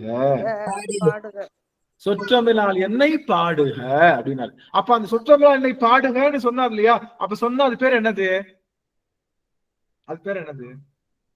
அவன் வாயில உதிச்சுட்டாலே அது பேர் என்னது? ஒரு வார்த்தை வந்துட்டா அது பேர் என்னது? வேதம். வேதம் தான். சொற்றமிழால் பாடுக என்று சொன்னதும் வேதம்தான். அந்த சொன்னதுக்காக பாடினாரே, பித்தா பிறைசூடி சொன்னாரே, அதுவும் வேதம் தான். நம்மளுடைய ஞான சம்பந்தம் என்ன சொல்றாரு? உள்ளின்று சிவபெருமான் எழுதிட்டு இருக்காரா, இவர் வெளில சொல்லிட்டு இருக்காரா? அவர் உள்ள எழுதிக்கிட்டு இருக்காரா, இவர் சொல்லிக்கிட்டு இருக்காரா? யாரு? ஞான சம்பந்தன். எழுதும் தமிழ் விரகன், உள்ளுக்குள்ள சிவபெருமான் எழுத அதை சொல்லுகின்ற தமிழ் விரகன் நான் அப்படின்னு ஒரு இடத்துல பதிவு செய்யறேன். என்னன்னா, அப்போ சிவபெருமான் சொல்ல சொல்ல எழுதி. அப்ப முதல் 3 திருமுறை என்னதான்? வேதம் தான். வேதம் தான். அப்ப மத்த எல்லாமே சிவபெருமான் சொல்ல சொல்லதான் செஞ்சது. இதுல என்னன்னா, திருவாசகம் இன்னும் கொஞ்சம் சிறப்பு. எல்லாரும் சொல்ல சொல்ல எழுதுனது, இது இந்த ஆளே உட்கார்ந்து எழுதுனது. இவர் இந்த ஆளே உட்கார்ந்து எழுதுனது. இந்த ஆளே சொல்லிட்டு இந்த ஆளே உட்கார்ந்து மணிவாசகரை சொல்ல வச்சு எழுதியிருக்கா. அப்படின்னா இது எல்லாம் சிறப்புன்னு பாருங்க. எந்த நூலுக்கு இல்லாத சிறப்பு, வேதத்தை காட்டுற ஒரு சிறப்புன்னா இது. இந்த பேசிக் நாலேஜ் கூட இல்லாம வேதியர்கள் பன்னிரு திருமுறையை மறுக்கிறாங்க. இந்த பேசிக் நாலேஜ், அவன் பேசுறது எல்லாமே வேதம் தானே. சிவபெருமான் பேசுறது எல்லாமே வேதம்னா, இந்த சொற்றமிழால் பாடுக என்று சொன்னதும் சிவபெருமான் தான், உள்ளின்று உணர்த்தியதும் சிவபெருமான் தானா. 12 திருமுறையும் வேதம் தானே. இது வேதம் இல்லைன்னு எல்லா இடத்துலயும் ஒரு காலத்துல 12 திருமுறை பாடுவதற்கு மறுப்பு இருந்தது. எங்கேயும் பாட முடியாது, ஃபுல்லா சமஸ்கிருத மந்திரம் தான் சொல்லணும். 12 திருமுறையே பாடக்கூடாது. அப்படியா? இன்னைக்கும் அப்படித்தானே. இன்னைக்கும் பாத்தீங்கன்னா வேதங்கள்லாம் சொல்லிட்டு கடைசியில் என்ன பண்ணுவாங்க? ஒரு 5 நிமிஷம் டைம் தரோம், இல்ல 5 நிமிஷம் டைம் தரோம். ஆமா ஆமா, 5 நிமிஷம் டைம் தரோம். நீங்க என்ன பண்ணுங்க? வேதத்தை குடுகுடுன்னு சொல்லுங்க. முதல்ல 12 திருமுறை விண்ணப்பிக்கிறது தான் மரபு, புராணம். 12 புராணம் தான் நமக்கு இருந்தது. அவங்க டயத்தை குறைச்சு கடைசி என்ன பண்ணிட்டோம்? பஞ்ச புராணமா மாறிடுச்சு. டயத்தை குறைச்சு பஞ்சபுராணம் எப்படி வந்துச்சு? டைம் கொடுக்கல. அதனால 3 திருமுறைக்கு, தேவாரத்துக்கு 1, திருவாசகத்துக்கு 1, இதுக்கு 1, அதுக்கு 1, அதுக்கு 1 எல்லாத்தையும் எடுத்து எழுதி ஒன்னொன்னு சாப்பிட்டு எடுத்து 12 5ஆ மாத்தி, இப்ப 5லயும் சின்ன சின்ன பாட்டா பாடுங்கன்றாங்க. அந்த 5 பாட்டையும் ரொம்ப லாகமா இழுக்காதீங்க, விடுகிடுன்னு ஒப்பிச்சுட்டு போயிருங்கன்ற. அப்போ என்னதான்? அப்ப நீங்க சொல்லுகின்ற உண்மைதான். நானும் மறுப்பேன். இது 12 திருமுறை வேதம் அல்ல. நானும் அப்படிதான் ஒத்துப்பேன். அவங்களும் வேதம் இல்லைன்றாங்க, நானும் சொல்றேன். இந்த 12 திருமுறையும் வேதம் கிடையாது. ஏன்? வேதத்தை காட்டிலும் சிறப்பான ஆகமம். அதனால ஒண்ணும் பிரச்சனை இல்லை. எங்களுடைய விஷயம் சொல்லாம இருக்கிறது நல்லதுதான் அப்படின்னு சொல்லி 12 திருமுறை. இப்போ 12 திருமுறைய முதல்ல என்ன பண்ணாங்கன்னா, இந்த அழல் ஓம்புதல். நல்லா கவனிங்க, முக்கியமான செய்தி, ரொம்ப அருமையான செய்தி, எல்லாம் கவனிங்க ஒரு வார்த்தை. இந்த அழல் ஓம்புதல், கிரியை செய்தல், மித்த எல்லாத்துக்கும் எதைத்தான் வச்சு வழிபாடு செஞ்சாங்க? சமஸ்கிருதத்தை வச்சு வழிபாடு செஞ்சாங்க. சமஸ்கிருதம் தான். அந்த சமஸ்கிருத வழிபாடு செஞ்சாங்க. இவங்க என்ன பண்றாங்க, இப்ப அப்படியே அதை தூக்கி என்ன மாத்திடுறாங்க, திருமுறையில போட்டு அதை போட்டு வழிபாடு சரி, திருமுறையில போட்டு. நான் அதை மறுப்பேன். அவங்க இந்த தமிழ் வேதம் என்று தமிழ் ஆகமமாக சொல்லுகின்ற பன்னிரு திருமுறை எதை தருவது அப்படின்னா, நீங்க வேதத்திலேயே 4 பாதம் இருக்கு. கரியா பாதம், கிரியா பாதம், யோக பாதம், ஞான பாதம், 4 பாதம் உண்டு. பாதம்னா பிரிவு, வேற ஒண்ணும் இல்ல, பாதம்னா பிரிவு. அப்போ ஞான பாதத்துக்கு உரியதுதான் நம்மளுடைய திருமுறை. திருமுறை என்பது ஞானத்தவருக்கு. ஞானன்றது எங்க இருக்கு? கரியை, கிரியை, அதுக்கப்புறம் யோகம், அதுக்கப்புறம் வர்றதுதான் ஞானம். ஞான பாதத்தை தருவதுதான் இந்த நம்மளுடைய 12 திருமுறை. ஆனா இந்த அழல் ஓம்புதல், இந்த தீ வேள்வி செய்தல், மற்ற அந்த சடங்கு சம்பிரதாயம் பண்றதுலாம் என்னது, எதுல வருது? கிரியையில வருது. 2வது கிளாஸ்ல இருக்கிறது. இது 4ஆம் கிளாஸ். 4ஆம் கிளாஸ் பாடத்தை 2ஆம் கிளாஸ்ல போய் இறக்குறதுக்கு பேரு தான் தமிழ்ல வேள்வி செய்யறது. தமிழ்ல வேள்வி செய்ய தேவையில்லை. ஏன்? திருமுறையே வேள்வி. திருமுறையை பாடுனா பஞ்சபூதங்களும் நின்று ஆடும். ஒரு பூதத்துக்கு தான் நீங்க அவிர்பாகம் கொடுப்பீங்க. திருமுறை பாடுனா பஞ்சபூதத்திற்கும் அவிர்பாகம் கொடுத்ததற்கு சமமாக இருக்கும். அப்பேற்பட்ட ஆற்றலுடைய திருமுறை. திருமுறைய ஞான பாதம். அதனால திருமுறையை நீங்க வேள்வி செஞ்சாலும் தப்பு கிடையாது, வேள்விய அது இல்லாம அதை நம்ம இது பண்ணாலும் தப்பு கிடையாது. ஆக இது ஞானத்துக்குரிய செயலாகும். திருமுறை என்பது எழில் ஞான பூசைன்னு நம்முடைய பெரியவர்கள் இதெல்லாம் சொல்றாங்க. அதனால அப்ப நம்மளுடைய திருமுறை என்பது என்ன? வேதமாவும் வச்சுக்கலாம், சிவபெருமான் சொன்னனால வேதமாவும் வச்சுக்கலாம், அந்த வேதத்துல சிவபெருமானை மட்டுமே சொல்வதனால ஆகமமாக வச்சுக்கலாம். ஆகமமாக. அப்போ இதுதான் இதை பத்தி சொல்றதுக்கு அப்புறம் அந்த ஃபர்ஸ்ட் பாட்ல சொல்றாங்க, இந்த மாதிரி சிவபெருமான் தான் எல்லாத்த விட உயர்ந்தவன் ஃபர்ஸ்ட் பாட்ல சொல்லி முடிக்கிறாங்க. 2வது, என்னப்பன் எம்பிரான் எல்லாருக்கும் தானீசன் துன்னப்பை கோவணமாய் கொள்ளுமது என்னை. ஒரு ஆண்டி பண்டாரன் தான் என்ன பண்ணுவோம், அப்படி கோவணம் கட்டிட்டு உட்கார்ந்துருக்கோம். அப்படி பண்டாரம்னு சொல்லுவாங்க. பண்டாரம்னா என்னது? அப்படின்னா செல்வம்னு அர்த்தம். பண்டாரம்னா செல்வம்னு அர்த்தம், செல்வ களஞ்சியம்னு அர்த்தம். கொஞ்சம் போல இருந்தா செல்வம், குமிஞ்சு கிடந்தா களஞ்சியம். அது மாதிரி செல்வ களஞ்சியமா இருக்கிறதுக்கு பேரு பண்டாரம்னு பேரு. அந்த பண்டாரத்தை பாதுகாக்கிறவங்க இருந்தாங்க அந்த காலத்துல. நல்லா கவனிங்க, உற்று கவனிங்க.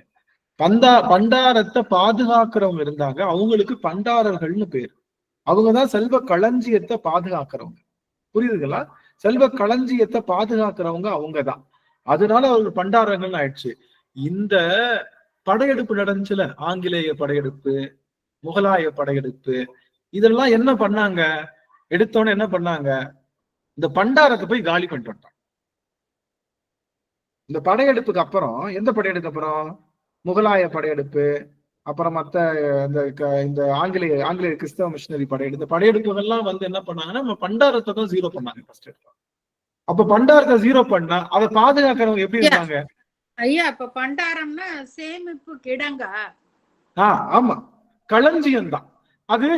தானிய பண்டாரம், அது செல்வ பண்டாரம், அது நவ இது பண்டாரம்னு பல விதமான பண்டாரங்கள் உண்டு. அப்ப பண்டாரம்னா நம்ம கிடங்கு. அது மாதிரி இவங்க எல்லாரும் என்ன பண்ணிட்டாங்கன்னா பண்டாரத்தை ஜீரோ பண்ணிட்டாங்கல்ல. ஜீரோ பண்ணதுக்கு அப்புறம் அதை பண்டாரத்தை காப்பாத்தி நின்னாங்கல்ல. அவங்க எதை காப்பாத்தி நின்னாங்க? இவங்க எடுத்துட்டு போயிட்டாங்க. எடுத்துட்டு போனதுக்கு அப்புறம் எதை காப்பாத்தி நின்னாங்க? ஒண்ணுமே இல்லாத இடத்த காப்பாத்தி நின்னாங்கல்ல. அதனால பண்டாரம்னா கேவலமா பேச ஆரம்பிச்சுட்டாங்க. புரியுதுங்களா? அவன் பண்டாரம் பண்ணா ஜீரோவான பண்டாரம். எப்போ? யாருக்கு பின்னாடி? படையெடுப்புக்கு பின்னாடி. அவன் ஒரு பண்டாரம் ஆயிட்டான்ப்பா. முதல்ல பண்டாரம்னா செல்வ களஞ்சியம். படையெடுப்புக்கு அப்புறம் பண்டாரம்னா என்ன அர்த்தம்? ஒண்ணுமே இல்லாத இடம், அது பேர் தான் பண்டாரம். புரியுதுங்களா? அதனாலதான் பண்டாரம் ஆயிட்டான் அவன் அப்படின்னு சொல்ற வழக்கு வந்தது. இந்த முஸ்லிம்கள் படையெடுப்பு வந்தது இல்லையா, இந்த இவர்கள் அப்ப பாத்தீங்கன்னா பயங்கரமான, என்ன கவனிங்க எல்லாரும், முக்கியமான செய்தி.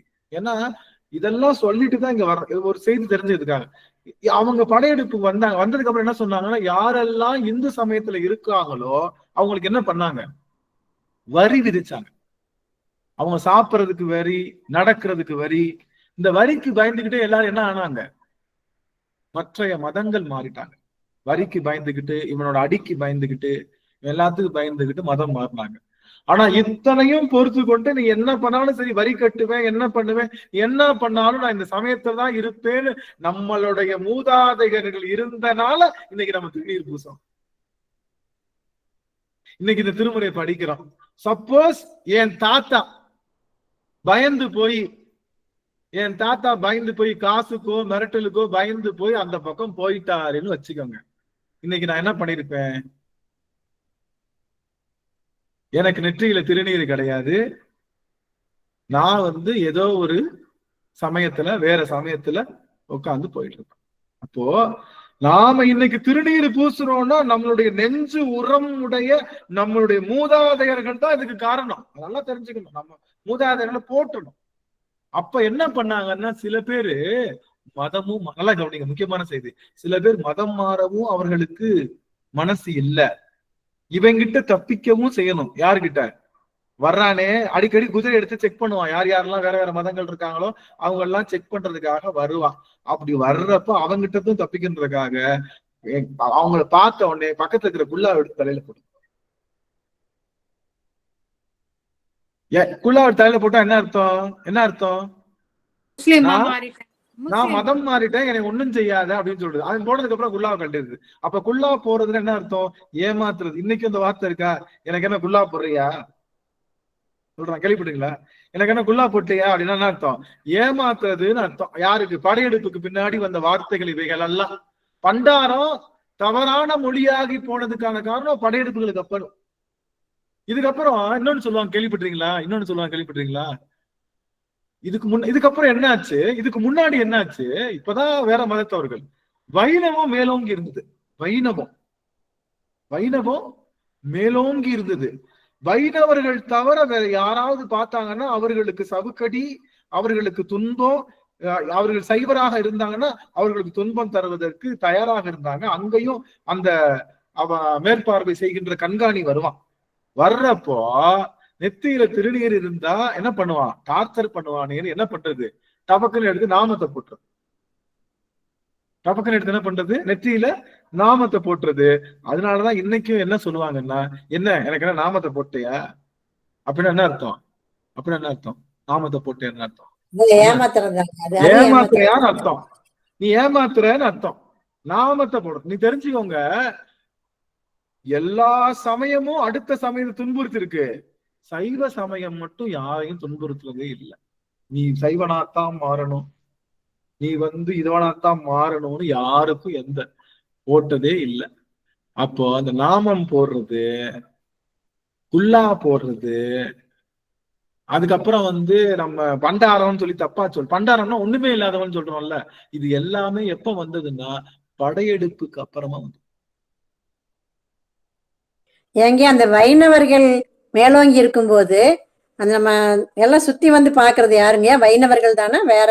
ஆமா, அந்த கண்காணிகள் அவங்களுடைய இப்ப வைணவர்கள் தவிர வேற யாரெல்லாம் இருக்காங்க? அவங்களுக்கு எல்லாம் வரி போடுங்க, அவங்களை சிறையில தள்ளுங்க, அவங்க வைணவர்கள் தானே? அதுவும் கண்காணிகள் தான் வருவாங்க. கண்காணிகள் வரும்போது இவர்கள் அப்படி நாமத்தை போட்டாங்க வச்சுக்கோங்களேன், அவங்க நிறைய கண்காணிப்பாளர்கள் வைணவர்களான்னு கேக்குறாங்க. வைணவர்கள் தான். அது எப்படி வேறாம இருப்பாங்க? வைணவர்கள் தானே. வைணவர்கள் ஆட்சியில வைணவர்கள் தான் கண்காணிப்பார்கள். முகமதியர்கள் ஆட்சியில முகமதியர்கள் தான் கண்காணிப்பார்கள். ஆங்கிலேயர் ஆட்சியில ஆங்கிலேயர்களுடைய அவங்கதான் கண்காணிப்பாங்க. அவங்க ஆளுங்கதால செக் பண்ணுவாங்க. இப்படி பண்டாரங்கள் ஒண்ணுமே இல்லாதவர்களாக உருவகப்படுத்தியது படையெடுப்புக்கு பின்னாடி. புரியுதுங்களா? புரியலையா? அப்ப பண்டாரம்னா என்ன அர்த்தமா இருந்துச்சு? செல்வ செழிப்பு அப்படின்னு அர்த்தம். படையெடுப்புக்கு அப்புறம் பண்டாரம்னா என்னவாயிடுச்சு? ஜீரோவாயிடுச்சு. எங்க அப்பா பார்க்கும்போது பண்டாரம் பூரா செல்வமா இருந்துச்சு. நான் பார்க்கும்போது பண்டாரம் ஒண்ணுமே இல்லாம இருக்கு. அப்ப நான் என் பிள்ளைய நான் எப்படி திட்டுவேன்? ஒண்ணுமே இல்லாம இருக்குன்னா பண்டாரம் தான் தட்டுவேன். புரியுதுங்களா? எங்க அப்பா பாதுகாப்ப செல்வ செழிப்பா இருந்துச்சு. புரியுதுங்களா உங்களுக்கு? ஏன்னா வார்த்தைக்கு முக்கியத்துவம் தெரிஞ்சுக்கணும் எப்படி இது வந்தது. இப்படி அத்தனை படையெடுப்புலையும் நின்று நிதானமா எத்தனை உயிர் தியாகங்களும் கொடுத்து இன்னைக்கு நம்ம பூசுற திருநீருக்கு விலை என்ன தெரியுமா? பல இன்னுயிர்கள், பல உயிர்கள், பல ரத்தம், பல பேருடைய தன்னலமற்ற அந்த அந்த தியாகம் தான் இன்னைக்கு நமக்கு பூசுற திருநீர். நம்ம சும்மா சாதாரணமா நம்ம பூசுற திருநீர். நம்ம இன்னைக்கு படிச்சிருக்கிற திருமுறை இருக்குல்ல, பல பேருடைய ரத்தம், பல பேருடைய அந்த தன்னலமற்ற தியாகம் தான் நம்ம படிச்சிருக்கிற திருமுறை. இந்த திருமுறையை தொடர்றதுக்கு நம்ம அவ்வளோ தியாகம் பண்ணி வந்திருக்கோம். இன்னைக்கு நம்ம நினைச்சிட்டு இருக்கோம் அசால்ட்டா தொடர்றோம்னு. இல்ல, உயிர் தியாகங்கள் பல. உயிர் தியாகம் மட்டுமா, எத்தனை சொல்லவே முடியாத. என்ன பண்ணாலும்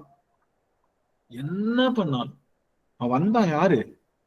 முகமதியர் படையெடுத்து வந்துட்டு இருக்கான். நல்லா கவனிங்க, படையெடுத்து வந்துட்டு இருக்கான். அங்க இருக்கக்கூடிய அந்த ரஜபுத்திரர்கள் எல்லாம் தோல்வி விட்டுட்டாங்க. எதுல? போர்ல தோல்வி விட்டுறாங்க. போர்ல தோல்வி விட்டு அவங்க என்ன பண்ணுவாங்க? வேகமா அங்க இருக்கிற பெண்களை அவங்க கவர்ந்து கொள்வார்கள். அவர்களை அடிமையா மாற்றி வெறும் அந்த பிள்ளை பெற்கின்ற இயந்திரமாகத்தான் அவங்கள பயன்படுத்துவாங்க. அது மாதிரி இருக்கிறனால அவங்க ரஜபுத்திரர்கள் அங்க தோற்றுட்டாங்கன்னா இங்க இருக்கிற பெண்கள் என்ன பண்ணுவாங்க? அந்த ராஜஸ்தான்ல இருக்கக்கூடிய அந்த பெண்கள் என்ன பண்ணுவாங்க? ரஜபுத்திரர் அந்த பெண்கள் என்ன பண்ணுவாங்கன்னா அப்படியே நெருப்புல இறங்கிடுவாங்க. எல்லாரும் நெருப்புல இறங்கி நான் கேட்பேன், நெருப்புலயே அவ்வளவு கஷ்டமா இறங்கணும்? கேள்வி. நெருப்புலயே அவ்வளவு கஷ்டமா இருக்கணும்? வேற ஏதாவது செஞ்சு உடலை மாய்த்துக்கலாமே, சாதாரணமா ஒரு இது பண்ணலாம்ல, நம்ம அந்த ஒரு விஷம் குடிச்சுக்கலாம், ஏதோ ஒண்ணு பண்ணிக்கலாம்ல. நெருப்புல ரொம்ப கஷ்டமான விஷயமாச்சேன்னு கேட்டா, இந்த உடல் கிடந்தா அந்த உடலை கூட அவன் விட மாட்டானா. வெறும் உடல் இருக்குல்ல, பெண்களோட வெறும் உடல் இருக்கு இல்லையா, அந்த வெறும் உடலை கூட அவன் விட மாட்டானா. அதனால அந்த உடல் கூட அவன் கையில கிடைக்க கூடாதுன்றதுக்காக அந்த உடலுடைய சாம்பல் தான் அவனுக்கு கிடைக்கணும்னு சொல்லி வீரமாக நெருப்பில் இறங்கிய வீர பெண்மணிகள், கற்பு பெண்மணிகளுடைய நெருப்பிலே உதித்தது நம்மளுடைய இந்த சமயம். ஏன் இதெல்லாம் உண்மையாவே நடந்திருக்குதுங்களா அந்த காலத்துல? இதுக்கு டாக்குமெண்டேஷன், ரைட் அப் எல்லாமே இருக்கு. இது எல்லாத்துக்குமே அடியன் சொல்றது எல்லாத்துக்குமே டாக்குமெண்டேஷன், ரைட் அப் எல்லாமே இருக்கு. அத்தனை கற்பு நிறைந்த பெண்களுடைய நெருப்பு சாம்பலில் உதித்தது நம்மளுடைய சமயம். அப்படி உதித்தது. இப்படியெல்லாம் உதித்த இந்த சமயத்தை யாராவது அசைச்ச முடியுமா? இன்னும் அதெல்லாம் அதுல ஒரு குறிப்பு தான். அதுல நிறைய செய்திகள் இன்னைக்கு தெரியும். நீ சொன்னாங்க, கேள்விப்பட்டிருக்கீங்களா? முக்கியமான செய்தி. நம்ம சோமநாத் கோயில் நினைக்கிறேன், சோமநாத் கோயிலா ஏதோ பன்னிரு ஜோதிலிங்கத்துல ஒரு கோயில் இருக்கு. அந்த கோவில்ல சோமநாத் கோயில் தான் அந்த படையெடுப்ப அந்த தொங்கு லிங்கத்தை இடிச்சிடுவாங்க. அதை இப்ப திருப்பி பிரதிஷ்டை பண்ண போறாங்க. ஆமா, அந்த லிங்கம் கவனிங்க எப்படின்னு பாருங்க. அந்த லிங்கத்தை துண்டு துண்டா உடைச்சிட்டாங்களாம். அது அப்படியே மிதக்குமா, தண்ணியில மிதக்கிற லிங்கமா துண்டு. இப்ப அந்த லிங்கத்தை எல்லாம் ஆகாயத்திலேயே மிதக்கும். 4 கம்பத்துக்கு நடுவுல ஆகாயத்துல மிதக்கிட்டு இருக்கு. இது எப்படி மிதக்குதுன்னு அந்த முகலாயர்னால கண்டுபிடிக்க முடியாது. அப்போ ஒரு கோவத்துல கம்பத்தை உதைப்பா, அது ஆடும். அப்ப கண்டுட்டா இந்த கம்பத்தனோட இதுலதான் நிக்குது மேக்னெட் பவர்லன்ட்டு. அப்ப எல்லா கம்பத்தையும் இடிச்சது, லிங்க டப்புன்னு கீழே உடைஞ்சிடும். அந்த பீஸை இதுவரைக்கும் காப்பாத்திட்டு வந்திருக்காங்க. இப்ப அதை திரும்பி பிரதிஷ்டை பண்ண போறாங்க. அது 100 வருஷம் கழிச்சு வருவாங்க, கண்டிப்பா கட்டுவாங்கன்னு சொல்லி இவர் சந்திரசேகர் அந்த காஞ்சி மடத்தை, அதாவது அது வரைக்கும் நீங்க பாங்க, நீங்க தான் இதை காக்கணும்னு சொல்லி ஒரு குடும்பத்தோட கொடுத்து இப்ப 100 வருஷம் கழிச்சு இவர் பிரதிஷ்டை பண்றதா பேப்பர்ல வந்ததுங்க ஐயா. எப்படின்னு பாருங்க, பண்டிட் ரவிசங்கர்ஜி வச்சிருக்காரு, ரவிசங்கர்ஜி தான் கொடுக்குறாரு. 100 வருஷமா அதை பாதுகாத்து அதை கொடுக்குறாங்கன்னா சமயத்தை எப்படி போட்டு இருக்காங்கன்னு நினைச்சுக்கோங்க. எப்படி பண்ணிருக்காங்க. மணிவாசருக்கு அதெல்லாம் கிடையாது. இந்த மாதிரி வீர சாகசெல்லாம் பண்ண தெரியாது. எவன் எக்கெடுக்கட்டு போனா எனக்கு என்ன, எனக்கு யாராச்சு என் சாமியாச்சுன்னு உட்கார்ந்தவரை தூக்கி கொண்டு போய் எங்க உட்கார. நடராஜர் பெருமானும் சிவகாமி அம்பாள் பேட்டி கூட அதை உள்ள வச்சு ஒரு இடத்துல மறைச்சு வச்சுட்டாங்க. ஆமா, எப்பயுமே என்ன பண்ணிடுவாங்க, எப்பயுமே இந்த படையெடுப்பு வரப்ப என்ன பண்ணிடுவாங்க, செவர் எழுப்பிடுவாங்க. இவங்க எல்லாரும் என்ன பண்ணிடுவாங்க, செவர் எழுப்பி செவருக்கு இந்த பக்கம் டம்மியான சாமி வச்சிருவாங்க. வர்றவங்க நினைச்சுக்குவான் செவருக்கு அந்த அளவுக்கு தான் இருக்கு, அதுக்கு பின்னாடி எதுவும் இல்லைன்னு சொல்லிட்டு இந்த சாமியை மட்டும் தூக்கிட்டு போயிருவான். உள்ள இருக்கிற ஒரிஜினல் சாமியை பத்திரமா வச்சுக்கிட்டு அதெல்லாம் மதுரையில அப்படிதான் நடந்துச்சு. மதுரையும் அப்படி நடந்திருக்கு. நம்மளுடைய ரங்கநாதர் இருக்காருல்ல, ரங்கநாதரையும் அப்படிதான் பாதுகாத்தாங்க. அம்மா அதே சமயம் ரங்கநாதர் வந்து காளையார் கோயில் அப்படிதான் வச்சிருக்கோம். காளையார் கோயில் அப்படிதான் இருக்கு சொன்னோம். ஆமா ஆமா காளையார் கோயில். ஆமா சாமி. ரங்கநாதர் வந்து ஊரை விட்டு கரப்ட் அப்படி கரப்ட் 100 வருஷம் 150 வருஷம் எத்தனையோ வருஷம் கழிச்சு திரும்ப ரிட்டர்ன் ஆகலாம் அப்படி. இவர் ரங்கநாதர் இல்லைன்னு ஒரு குரூப் சொல்லுது. எப்படி வந்தது ரங்கநாதர் இல்ல, இதுவும் டூப்ளிகேட் தான் சொல்றாங்க. இது எப்படி கண்டுபிடிக்கிறது? ஏன்னா இவர் போனப்ப இருந்த யாருமே இல்ல. இப்ப வெளியே இவர் இருந்து போனார்ல, இப்ப திரும்ப இவர் வந்திருக்காருல, வர்றப்போ இவரை பார்த்தவங்க யாருமே உயிரோட இல்ல திருவரங்கத்துல. இப்ப வந்திருக்கிறது உண்மையான ரங்கநாதர்னு கண்டுபிடிக்கணும். எப்படி கண்டுபிடிக்கிறது? ஒருத்தர் இருந்தாரு, அவர் சொன்னாரு, எனக்கு ரங்கநாதர் மேல ஒரு வஸ்திரம் போட்டுட்டு என்கிட்ட எடுத்து கொடுத்தீங்கன்னா அதை துவைக்கிறவன் நானு. அதனால ரங்கநாதர் மேல அந்த ஸ்பரிசம் பட்ட அந்த வஸ்திரம் என் கையில பட்டுச்சுன்னா அது உண்மையா அது ரங்கநாதர் மேல பட்டுச்சா இல்லையான்னு சொல்ல தெரியும். நான் அப்ப சின்ன பையன், இப்ப அவருக்கு 90 வயசு. எனக்கு எடுத்துட்டு வாங்க, நான் போட்டு பாக்குறேன்னு சொன்னாங்க. ரங்கநாதர் மேல அந்த துணியை போட்டுட்டு இவர்கிட்ட கொடுக்குறாங்க. இவர் ஆத்தங்கரையில் நின்று அந்த இதை தொட்டு பார்த்து அப்படி துவைக்கிறப்பதான் எனக்கு உணர்வு வரும்னு சொல்லிட்டு எடுத்து துவைக்கிறாரு. கண்கள்ல மாலையா தண்ணி, கைகளை உயர்த்தி இவர்தான் ரங்கநாதர் அப்படின்னு சொல்லும் போது அத்தனை அடியவர்களும் ஆர்ப்பரித்து கொண்டாடினார்களாம். எப்படின்னு பாருங்க, எத்தனை துயரங்கள் இந்த சமயத்துக்கு மட்டும் நாங்க அன்பை மட்டும்தான் போதிக்கிறேன்னு சொல்லிட்டு இருக்கிற அத்தனை புறச்சமயங்களும் செய்வதெல்லாம் அராஜகம் தான். அப்படித்தான் பண்ணி இன்னைக்கு வந்து சொல்றாங்க. சரி, எப்படியோ எல்லாத்தையும் உருவாக்குனா அவன் தான், அந்த படுபாவிதான் எல்லாத்தையும் உருவாக்குனான். அவன் தான் பண்ணான், அவன் தான் பண்ணி அவன் தான் வந்து நல்லவன் மாதிரி நடிக்கிறான் பாருங்க. பிள்ளையும் கிள்ளி விட்டு தொட்டிலை ஆட்டி விட்டு நல்லவன் போல் நடிப்பான் ஞான தங்கமே அவன். அந்த மாதிரி அவன் வந்து அப்படி நடிச்சிட்டு இருக்கான். சரி, இவன் தான் பௌத்த சமயத்தையும் உருவாக்குனான். இவனை மீறி ஏதாவது உருவாகுமா? இவன் தான் எல்லாத்துக்கும் படைப்பு. இவனை மீறி இப்படி எல்லாத்தையும் உருவாக்கி எல்லாத்த விட சிறந்ததுன்னு ஒண்ணு சொல்லணும்ல, அதுக்காக தான் எல்லாத்தையும் உருவாக்குனாங்க. எல்லாத்தையும் உருவாக்கி இதை விட சிறந்தது இதுன்னு உருவாக்குறதுக்காக இந்த சமயத்தை உருவாக்கி இன்னைக்கு வரைக்கும் நம்ம நினைச்சு பாருங்க, அவன் உருவாக்குறதுலயே பெஸ்ட் எது? சிவபெருமான் உருவாக்குறதுலயே பெஸ்ட் எது? சைவ சமயம் தான் ஐயா. சைவம் தான். அதுலயும் பெஸ்ட் எது? திருவாசகம்.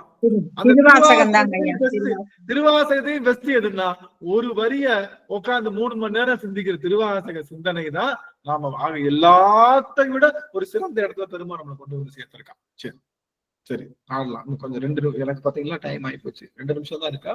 இல்ல எனக்கு 15 நிமிஷம் இருக்குல்ல சாமி? 15 நிமிஷம் இருக்குல்ல, எனக்கு டைம் இருக்குல்ல எனக்கு? ஆமா இல்லைங்க, இன்னைக்கு உங்களுக்கு திருமண நாள், உங்க மனைவி காத்துட்டு இருப்பாங்க பேசுறதுக்கு. நீங்க சீக்கிரமா முடிச்சுங்க. இல்ல பேசு, நான் முடிச்சு. இன்னும் 10 நிமிஷம் மட்டும் எடுத்துக்கிறேன். 10 நிமிடங்கள் மட்டும் எடுத்துக்கிறேன். நிறைவு செஞ்சிடும். 10 நிமிடங்களோட நம்ம நிறைவு செஞ்சுக்கிறோம். ஆக முக்கியமான விஷயம் 43 2 நிமிஷம் டைம். இன்னைக்கு வந்து நான் ஒரு 10 நிமிஷம் எடுத்துக்கிறேன். எனக்கு டைம் கொடுங்க. இன்னைக்கு நம்ம பார்க்க போறது கோயில் சுடுகாடு குல்புளித்தோர் நல்லாடை. அது பார்ப்போம். ஒரு பாடல் மட்டும் பாடிக்கலாம். அம்மா இன்னைக்கு மதிலாம்மா ஏதோ புது மெட்டு போட்டு பாடியிருக்காங்க. அம்மா ஒரு வார்த்தை பாடலாம். மதிலாம்மா பாடுங்க சுவாமி. கோயில் சுடுகாடு குல்புளித்தோர்.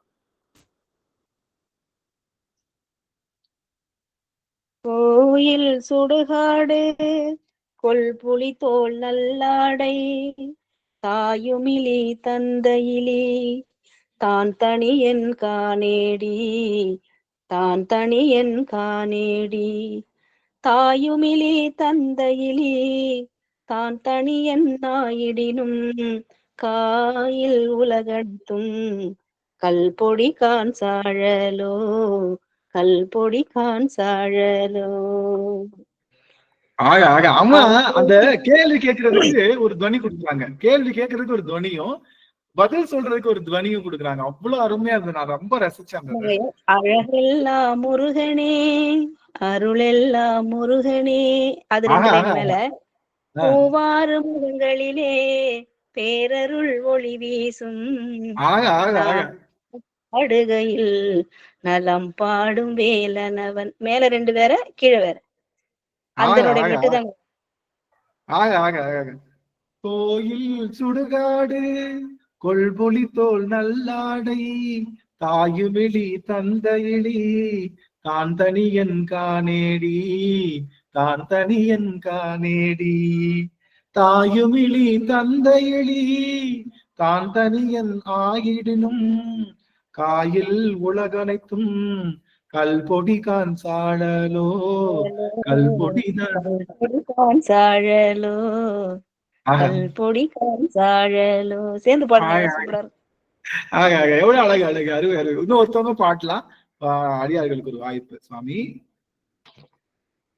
பாடுங்க.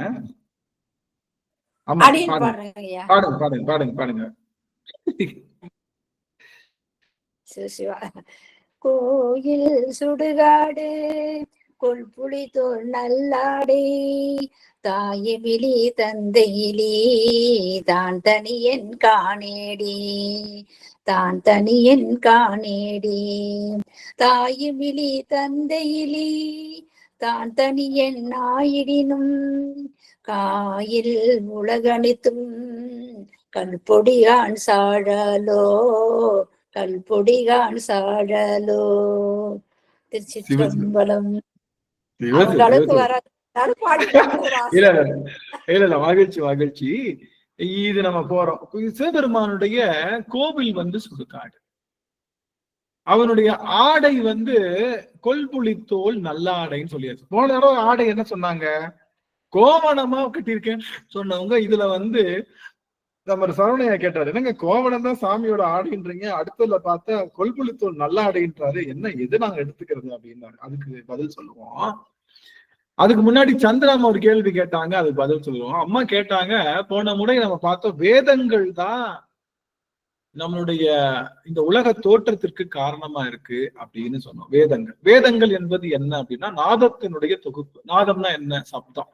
இப்ப நாதம், விந்து, சாதாக்கியம், சுத்த வித்த, மகேஷ், ஈஸ்வரம், இது அஞ்சு என்னது? இது அஞ்சு என்னது? தத்துவங்க ஐயா. என்ன தத்துவம்? சிவ தத்துவம். ரைட்டா? மாயையில சொன்னா என்ன மாயை? இது சுத்த மாயை. மாயையில சொன்னா இது சுத்த மாயை. அசுத்த மாயை என்பது என்ன? காலம், நியதி, கலை, வித்தம், மாயை, ராகம், புருடன், அதெல்லாம் சேர்ந்தது என்னது? அஸ்தமாயை. பிரகிருதி மாயை என்பது என்ன? அப்புறமா கருவி கர்மங்கள், மனம், புத்தி, சித்தம், மாங்காரம், தன்மாத்திரம் 5, கரிகருவிகள் 5, பௌதங்கள் 5, இதெல்லாம் சொன்னா அது பிரகிருதி மாயை. அப்போ நாதம் என்பது என்னதான் அர்த்தம்? நாதத்தினுடைய தொகுப்பு தான் என்னது? நாதத்தினுடைய தொகுப்பு தான் என்னது? சிவபெருமானுடைய நாத தொகுப்புக்கு பேரு தான் வேதம். நாதம்ன்றது என்னது?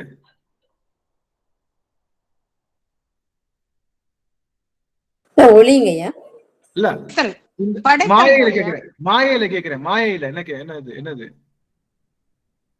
மாயையில எந்த மாயை? நாதம்ன்றது எந்த மாயையில வருது? சுத்த மாயையில வருது. சுத்த மாயையில வர்றது நாதம். அப்போ நாதத்தினுடைய தொகுப்பு என்பது சுத்தமாயா. சுத்தமாயா தான் நாதம். இந்த சுத்தமாயா நாதம் இருக்கு இல்லையா? அப்போ சுத்த மாயாவோ, அசுத்த மாயாவோ, பிரகிருதி மாயாவோ எல்லாம் என்னதான்? எல்லாமே என்னதான்? மாயை தான். மாயைக்கு சொந்தக்காரி யாரு? மாயைக்கு சொந்தக்காரி தான் மறை சக்தியாக இருக்கக்கூடிய, திரோதான சக்தியாக இருக்கக்கூடிய அன்னை பராசக்தி. அவதான் மாயா. அவருக்கு பேரு மாயான்னு பேரு. இறைவனுக்கு 2 சக்தி உண்டு. ஒண்ணு என்னது? திரோதான சக்தி, திருவருள் சக்தி. இந்த திரோதான சக்தி வச்சுதான் நம்மளை கழுவி எடுக்கிறான். அதுல இந்த திரோதான சக்தி என்பது மறைப்பு சக்தி. இந்த மறைப்பு சக்தி, அதாவது திரோதான மாயை. இந்த திரோதான மாயை 3ஆ பிரிக்கலாம். சுத்த மாயை, அசுத்த மாயை, பிரகிருதி மாயை. அந்த சுத்த மாயையில ஒரு கூறு. அப்போ மாயை என்பது அன்னை பராசக்தியினுடைய ஒரு சிறு கூறு. புரிஞ்சுச்சா சந்திரம்மா? அன்னை பராசக்தியினுடைய ஒரு சிறு கூறு மாயை. அப்போ வேதத்தின் துணையாக இறைவன் உலகை படைக்கின்றான்னா திரோதான சக்தி மூலமா தான் படைக்கிறான். திரோதான சக்தினா முழுசு. அதுல கொஞ்சம் வெட்டி எடுத்தா, ஒரு கீத்து எடுத்தா அதுக்கு பேரு நாதம். அந்த நாதத்துல ஒரு கீத்து வெட்டி எடுத்தா அதுக்கு பேர் என்னது? வேதம். புரியுதுங்களா? நான் மொத்தமா அன்னையினுடைய, இப்ப ஞாபகம் வச்சுக்கோங்களேன், அன்னையினுடைய விரல் நகம்தான் இந்த உலகத்தை படைக்குதுன்னு சொல்றது போலத்தான் நாதம் இந்த உலகத்தை படைக்குதுன்னு சொல்றோம். 2 ஒண்ணுதான். புரியுதுங்களா? புரியுதுங்களா? அன்னை என்பவ முழு திரோதான சக்தி மாயையா இருக்கா. அதுல மூணு பாகம் அசுத்தமாகி சுத்தமாகி பிரகிருதி மாயை, அதுல ஒரு பாதி, 5ல ஒரு பாதி மாயை, அந்த மாயையில சுத்தமாயில ஒரு பாதி நாதம், அந்த நாதத்துல தம்மா துண்டு பகுதி பேரு நாத தொகுப்பு. அந்த நாத தொகுப்பு தான் வேதம். அந்த வேதத்தின் மூலமாக சாமியை உலகத்தை படைத்தல் ஆரம்பிக்குதுன்னு சொன்னா, அப்போ இங்க என்னது, அன்னை பராசக்தி திரோதான சக்தியினுடைய ஒரு கூற்றினை வைத்து உலகத்தை படைக்கிறான்றதுதான் இதுக்கு பின்னாடி கூடிய பின்புலம். ஒவ்வொரு இடத்துலையும் ஒரு பொருள் வச்சு சொல்லுவோம். ஏன்னா வேதத்துக்கு சொல்றப்ப வேதத்தை வச்சு நம்ம சொல்றோம். ஆனா எல்லாவற்றுக்கும் யாருதான் இருக்கா? எல்லாவற்றுக்கும் யாருதான் இருக்கா? அன்னை பராசக்தி தான் இருக்கா அப்படிங்கிறத இங்க அடியன் எல்லாத்துக்கும் சொல்லிட்டு, அப்போ வேதத்தை அடிப்படையா வச்சு படைச்சாங்கன்னா என்னப்பன் என்ன சாமி சந்திரம்மா? நன்றிங்க, புரிஞ்சிருக்கலைங்க, இப்ப தெளிவா புரிஞ்சதுங்க. அருமை அருமை அருமை, மகிழ்ச்சி மகிழ்ச்சி. அம்மா கேட்டிருந்தாங்க, அதை நான் எல்லாத்துக்கும் முன்னாடி பதில் சொல்லணும்னு காத்திருந்தேன். அப்போ வேதத்தின் மூலமாக நம்ம இந்த உலகை படைக்கின்றான் என்பது அன்னை பராசக்தியுடைய ஒரு கூற்றினை எடுத்து இந்த உலகை படைக்கின்றான் என்பதுதான் இந்த கோவணமாக சொல்லப்படுறது. கோவணம் என்பது 4 வேதங்கள் பெருமானுடைய கோவணமாக அலங்கரிக்கப்படுகின்றது என்பதை 2வது பாட்டுல சொன்னாங்க. இப்ப 3வது பாட்டுல லேச ஆரம்பிச்சதும் கோயில் சுடுகாடு. இந்த கோயில் சுடுகாட்டுல அவன் இருக்கான்னு சொல்றதுதான் அவன் எல்லாருக்கும் தலைவன் சொல்வதை சொல்லுது. இந்த ஒரு செய்தி அடியார்கள் 2 நிமிஷம் மட்டும் உற்று கவனிக்கலாம், வாய்ப்பு இருக்கிற அடியார்கள் 2 நிமிடம் மட்டும், அதோட நிறைவு செய்யறோம். இந்த அவன் கோயில்ல சுடுகாட்டுல அமர்ந்திருக்கான்னு சொல்ற அந்த ஒரு வார்த்தை தான் அவன் எல்லாருக்கும் தலைவன் சொல்லக்கூடிய வார்த்தையாக விளங்குது. அவன் தலையில கிரீடம் இல்லைன்னு சொல்வதுதான் அவன் எல்லாருக்கும் தலைவனா இருக்கான்னு சொல்லுது. அவன் கோவணம் மட்டும்தான் ஆடையா அணிஞ்சிருக்கான்றதுதான் அவன் எல்லாருக்கும் முதன்மையானவன்றது சொல்லுது. அவன் திருநீர் அணிஞ்சிருக்கான், சுடலை பொடி பூசிருக்கான்னு சொல்வதுதான் அவன் எல்லாருக்கும் தலைவனா இருக்கான்னு சொல்லுது. கோவில் சுடுகாடுதான். சுடுகாட்டுல யார் இருப்பா? சுடுகாட்டுல யார் இருப்பா? சிவபெருமானை விட்டுருங்க, சிவபெருமானை தவிர சுடுகாட்டுல வேற யார் இருப்பா? ஆன்மாக்கள் இருக்குங்க ஐயா. ஆன்மாக்கள் சுடுகாட்டுல இருக்கும். அடிகளார், சிறந்த அடிகளார், ஒன்றை கலந்த அடிகளார் இல்லையே. சுடுகாட்டுல யாரு? பேயின்னு சொல்லிடக்கூடாது. யாரும் சொல்லக்கூடாது. கடவுளே வேண்டிட்டு இருக்கு. அம்மா சொல்றான் பேயின்னு என்ன அர்த்தம்? உடல் விட்டது ஒரு பேய் தானே. வெறும் ஆன்மா மட்டும் தனியா இருந்தா அது பேயின்னு சொல்றோம், அப்படித்தானே? ஆமாவா இல்லையா? உங்க கணக்குப்படி அதானே. உடம்பு போயிட்டு வெறும் ஆன்மா மட்டும் ஆடிட்டு இருந்தா அது பேயின்னு சொல்றோம்ல. நம்ம சாமி சொல்றாங்கல்ல, என்ன சொல்றாங்க?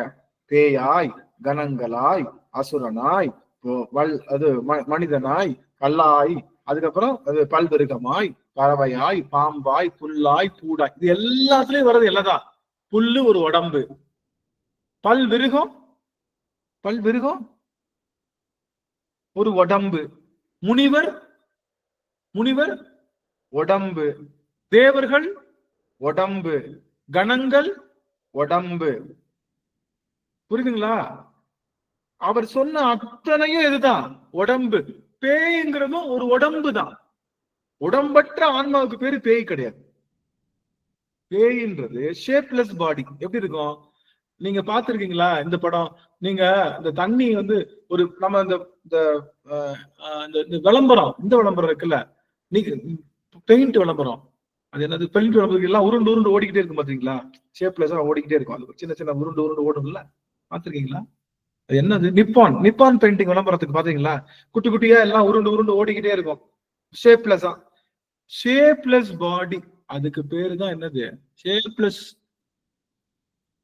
அதுக்கு பேரு தான் அது. அந்த ஷேப்லெஸ் பாடி, இதுதான் அதனுடைய ஷேப்னு சொல்ல முடியாம அலங்கோலமா இருக்கக்கூடிய பாடிக்கு பேரு தான் பேய். அந்த உடம்புக்குள்ள போய் ஒரு ஆன்மா உட்காந்துட்டு கொஞ்ச நாள் வாழும். எப்படி நம்ம மனுஷனா வாழ்ற மாதிரி, எறும்பா வாழ்ற மாதிரி, யானையா வாழ்ற மாதிரி, புல்லா வாழ்ற மாதிரி, பறவையா வாழ்ற மாதிரி, பேய்ங்கிறது அது ஒரு தனி பொருள் கிடையாது. அப்போ சுடுகாட்டுல அந்த பேயின்ற ஸ்பீசிஸ் இருக்கும். அதுதான், வேற ஒண்ணு.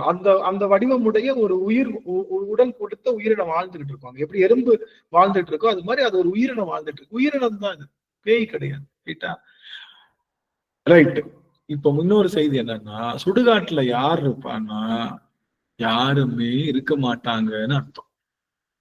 சுடுகாடு என்னது? எம்டி பிளேஸ் தான் சுடுகாடு, யாருமே இல்லாத இடம்.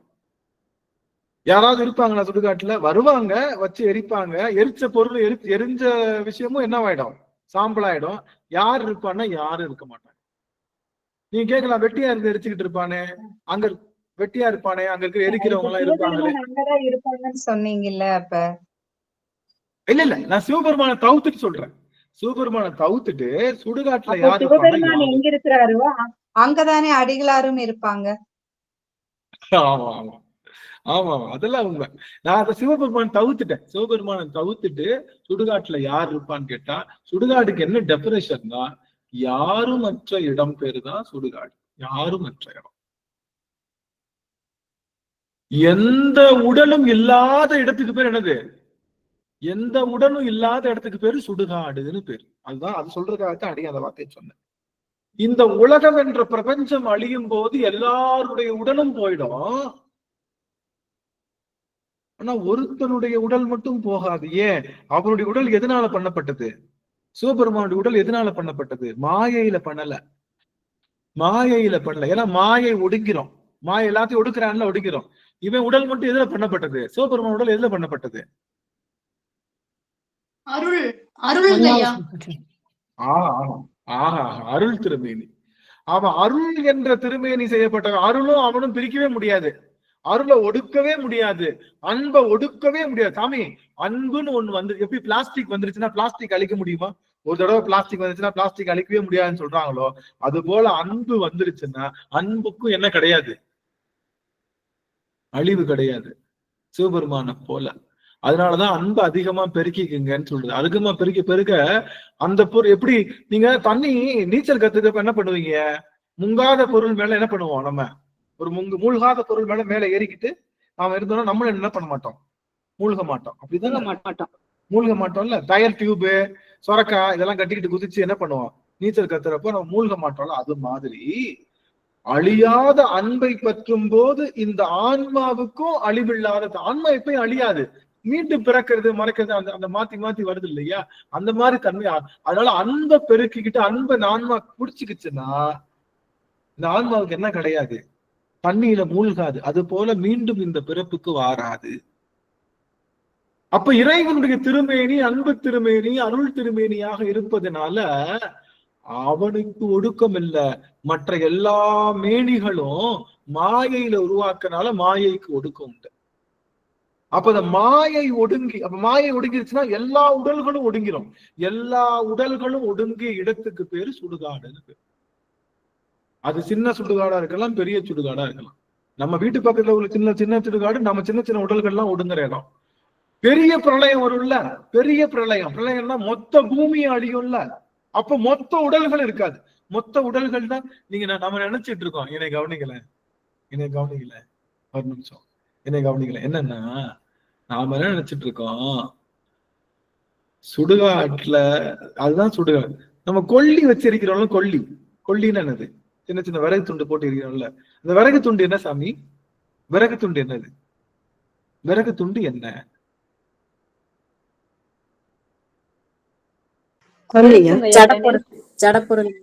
கரெக்டா சொல்றவங்களுக்கு ஒரு புத்தகம். ஆணவமாங்க ஐயா. கரெக்டா சொல்றவங்களுக்கு விறகு துண்டு என்பது என்ன? கரெக்டா சொல்ல. நான் க்ளூ கொடுக்கட்டுமா? க்ளூ கொடுக்குறேன். இதை கரெக்டா சொல்ல க்ளூ கொடுக்குறேன். அது சொன்னா கரெக்டா அப்படியே அப்ரப்டா சொன்ன மாதிரி இருக்கும். இருந்தாலும் அது கொடுக்குறேன். உடல், விறகு துண்டு, உடல்.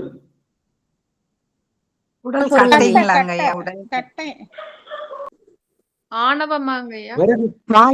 இல்ல இல்ல இல்ல.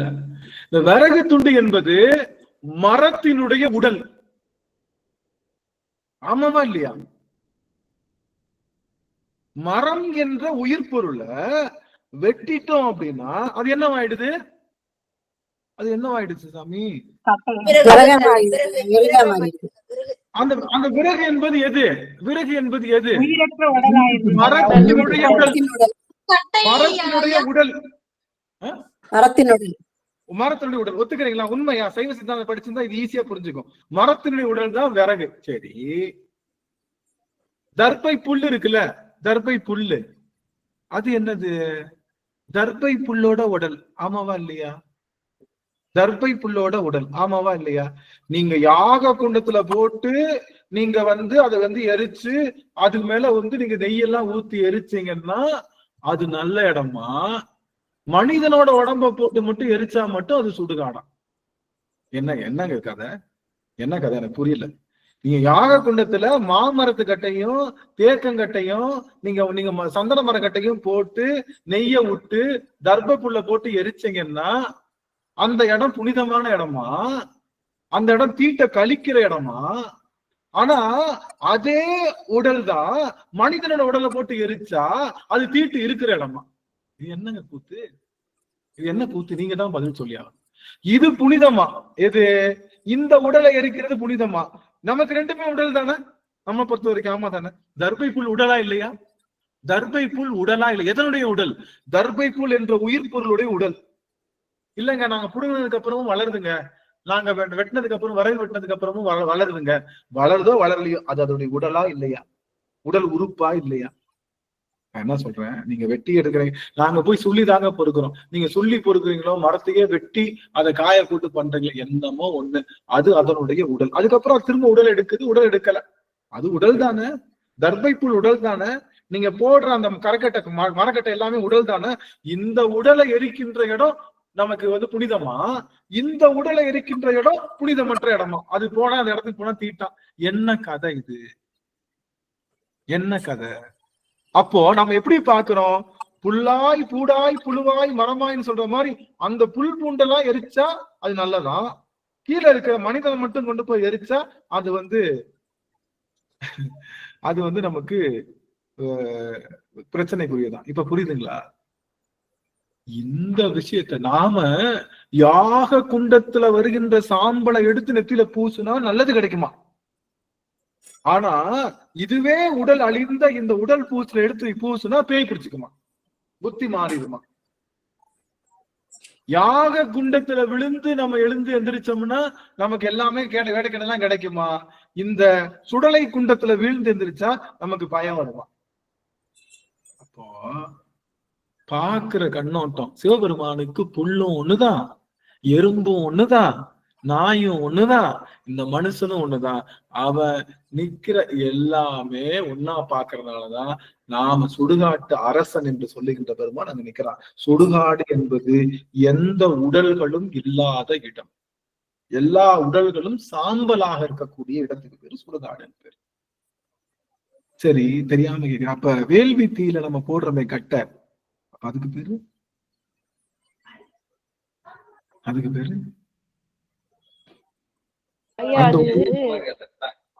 அந்த உடலுக்கு ரத்தம் சதை எல்லாம் இருக்குங்கய்யா, அது எரிஞ்சதுன்னா நெய் மாதிரி ஸ்மெல் வரும். என்ன சாமி? அதாவது உடலுக்கு ரத்தம் இருக்கு, சதை இருக்கு, ஒவ்வொரு உடலுக்கும் ஒரு டைப் இல்லையா? எறும்புக்கு ஒரு மாதிரி உடல், கரப்பாம்பூச்சிக்கு ஒரு மாதிரி உடல், புழுவுக்கு ஒரு மாதிரி உடல், புல்லுக்கு ஒரு மாதிரி உடல், மரத்துக்கு ஒரு மாதிரி உடல் தானே. அது ஒரு உடல் தானே. அது உண்மையா இல்லையா? நான் சொல்றது ஏத்துக்க முடியாதுன்னா நீங்க சாமி நீங்க சொல்றது தப்புன்னு சொல்லலாம். நீங்க இல்ல நான் அதனாலதானே வாடிய பயிரை கண்ட போதெல்லாம் வாடி நின்றேன்னு சொல்றாரு. அதுக்கும் உயிர் இருக்குன்னு சொல்றாரு இல்லையா? அந்த பயிர்னா அப்ப இதுவும் பயிர் தானே. எது? தர்பை புல்லும் பயிர் தானே. அப்ப தர்பை புல்லுக்கு உயிர் இருக்குல்ல, அதுல அதனுடைய பறிச்சுட்டு அதை காய போட்டு பண்ணோம்னா அது என்னது? அதுவும் உடல் தானே இல்லையா? நான் சொல்றது எனக்கு புரியல. அது உடலுடைய ஒரு பகுதி தானே. இப்ப நான் உயிரோட கையை வெட்டி மட்டும் தனியா இருக்கா, அது கை தானே, இதுவும் உடல் தானே. அது புரியுதுங்களா? அப்போ நமக்கு பேதம் இருக்கு. என்னைக்கு நமக்கு யாக குண்டமும் சுடலை குண்டமும் ஒண்ணுன்னு தோணுதோ அன்னைக்கு என்ன வந்துரும்? மகா ஞானம் வந்துரும். மகா ஞானம் வந்துரும். ஸ்ரீமத் பாம்பன் குமர்குரு சுவாமிகள் இருக்காருல்ல, அவருக்கு ஞானம் ரொம்ப தேடுறாரு. ஞானம் வரல, முருகப்பெருமான நேர்ல பார்க்கல, இந்த ஆள் வரமாட்டேங்கிறாரு, இவர் என்ன பண்ணலாம்னு சொல்லி நினைக்கிற பெருமான் என்ன பண்ணாரு? கோவில்ல போய் உட்காரல, வேற வேற தலங்கள்ல போய் உட்காரல, பிரபன் வலசை அப்படிங்கிற இடத்துல உள்ள மயானத்துல போய் உட்கார்றாரு. யாரு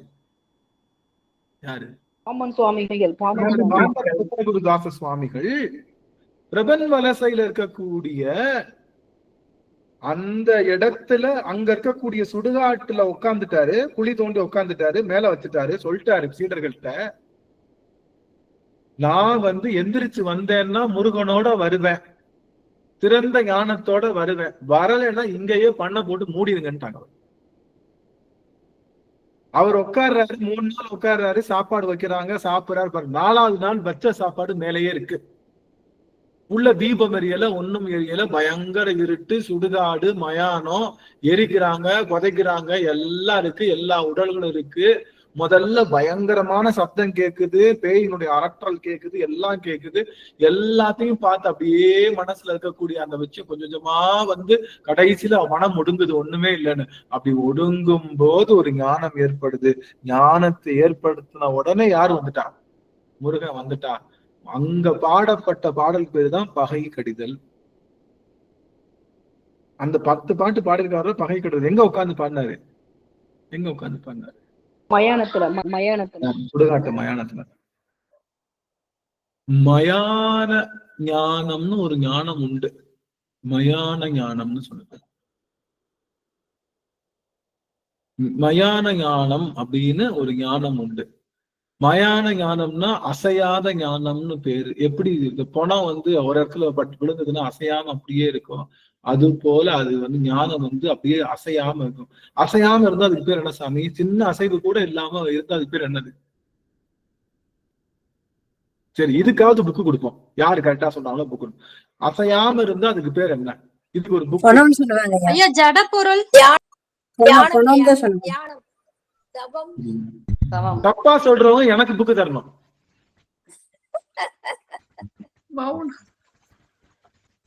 சரியா சொல்றவங்களுக்கு நான் ஒரு புக்கு தருவேன். இது தப்பா இல்ல நீங்க சொல்லுங்க. நான் சும்மா உங்களுக்கு காமெடிக்காக பயப்படுத்தினேன். இப்போ அசையாத பொருளுக்கு ஒரு பெயர் உண்டு. இத நீங்க சொல்லலன்னா உங்களுக்கு டீ ப்ரமோஷன். ஐயா நிலையான பொருள், ஐயா நிலையான பொருள், நிலையான பொருள் சைவம்னு அர்த்தம். அசையாத பொருளுக்கு பேரு சைவம். எனக்கு தான் புக்கு. அம்மாவுக்கு தான் புக்கு. அம்மாவுக்கு 2 புக்கு பேலன்ஸ். ஒரு புக்கு, இந்த 2 புக்கு பேலன்ஸ். அம்மா நான் இப்ப ஆன்லைன்ல ஆர்டர் பண்ணேன். நான் தான் சொன்னேன். அப்படிங்களா? சரி, 2 பேருக்குமே புத்தகம். கலாவதி அம்மாவுக்கும் புத்தகம். அதெல்லாம் கிடையாது. அதான் 2 பேருக்கும் புத்தகம். 2 பேருக்கும் புத்தகம் அனுப்பிச்சிருவோம். உண்மையிலே இன்னையில இருந்து வச்சுக்குவோம். இன்னையில இருந்து நம்ம அப்படி மாசம் ஒரு புத்தகம் ஆர்டர் போட்டால், ஆன்லைன்ல அமேசான்ல ஆர்டர் போட்டுறேன், வீட்டுக்கு நல்ல புத்தகம் போட்டுருவோம். இல்லாட்டி நான் அம்மாட்ட சொல்லி ஆறுதல் பரிசா இல்லைங்களா? ஆறுதல் பரிசா கொடுத்துக்கலாம். ஆறுதல் வைத்து கொடுக்கலாம். ஆமாங்க ஐயா, எனக்கு ஒரு ஆறுதல் பரிசுங்க ஐயா ப்ளீஸ். சரிங்க சாமி, சரிங்க. ஆறுதல் பரிசா என்ன பண்ணலாம்னா, நம்ம ஏதாவது பெயிண்டிங் பாக்ஸ் அந்த மாதிரி போட்டு விடுவோம். பெயிண்டிங் பாக்ஸ் அந்த மாதிரி போட்டுடுவோம். அவங்க பெயிண்ட் பண்ற மாதிரி ஏதாச்சும் பண்ணி என்ன கொடுக்கலாம். உங்களுக்கு குட்டி புத்தகம் அனுப்புவோமா? வேற புத்தகம்? சரி, அப்ப புத்தகமே அனுப்பிச்சிடலாம். இப்ப புத்தகம் 2 பேத்துக்கும் என்ன புத்தகம் போடலாம்னா, நம்ம இது போடுங்க. நம்ம 8ஆம் திருமுறையில 2வது பாட்டு. என்னது 2வது பாட்டு? திருவாசகம் 2வது பாட்டு. 2வது பாட்டு திருவாசகத்துக்கு 2வது கோவையார் கொடுக்கலாம். கோவையார் புத்தகம் கொடுப்போம். இருக்குதுங்களா? ஒரு 2 கோவையார் புத்தகம் இருக்கா?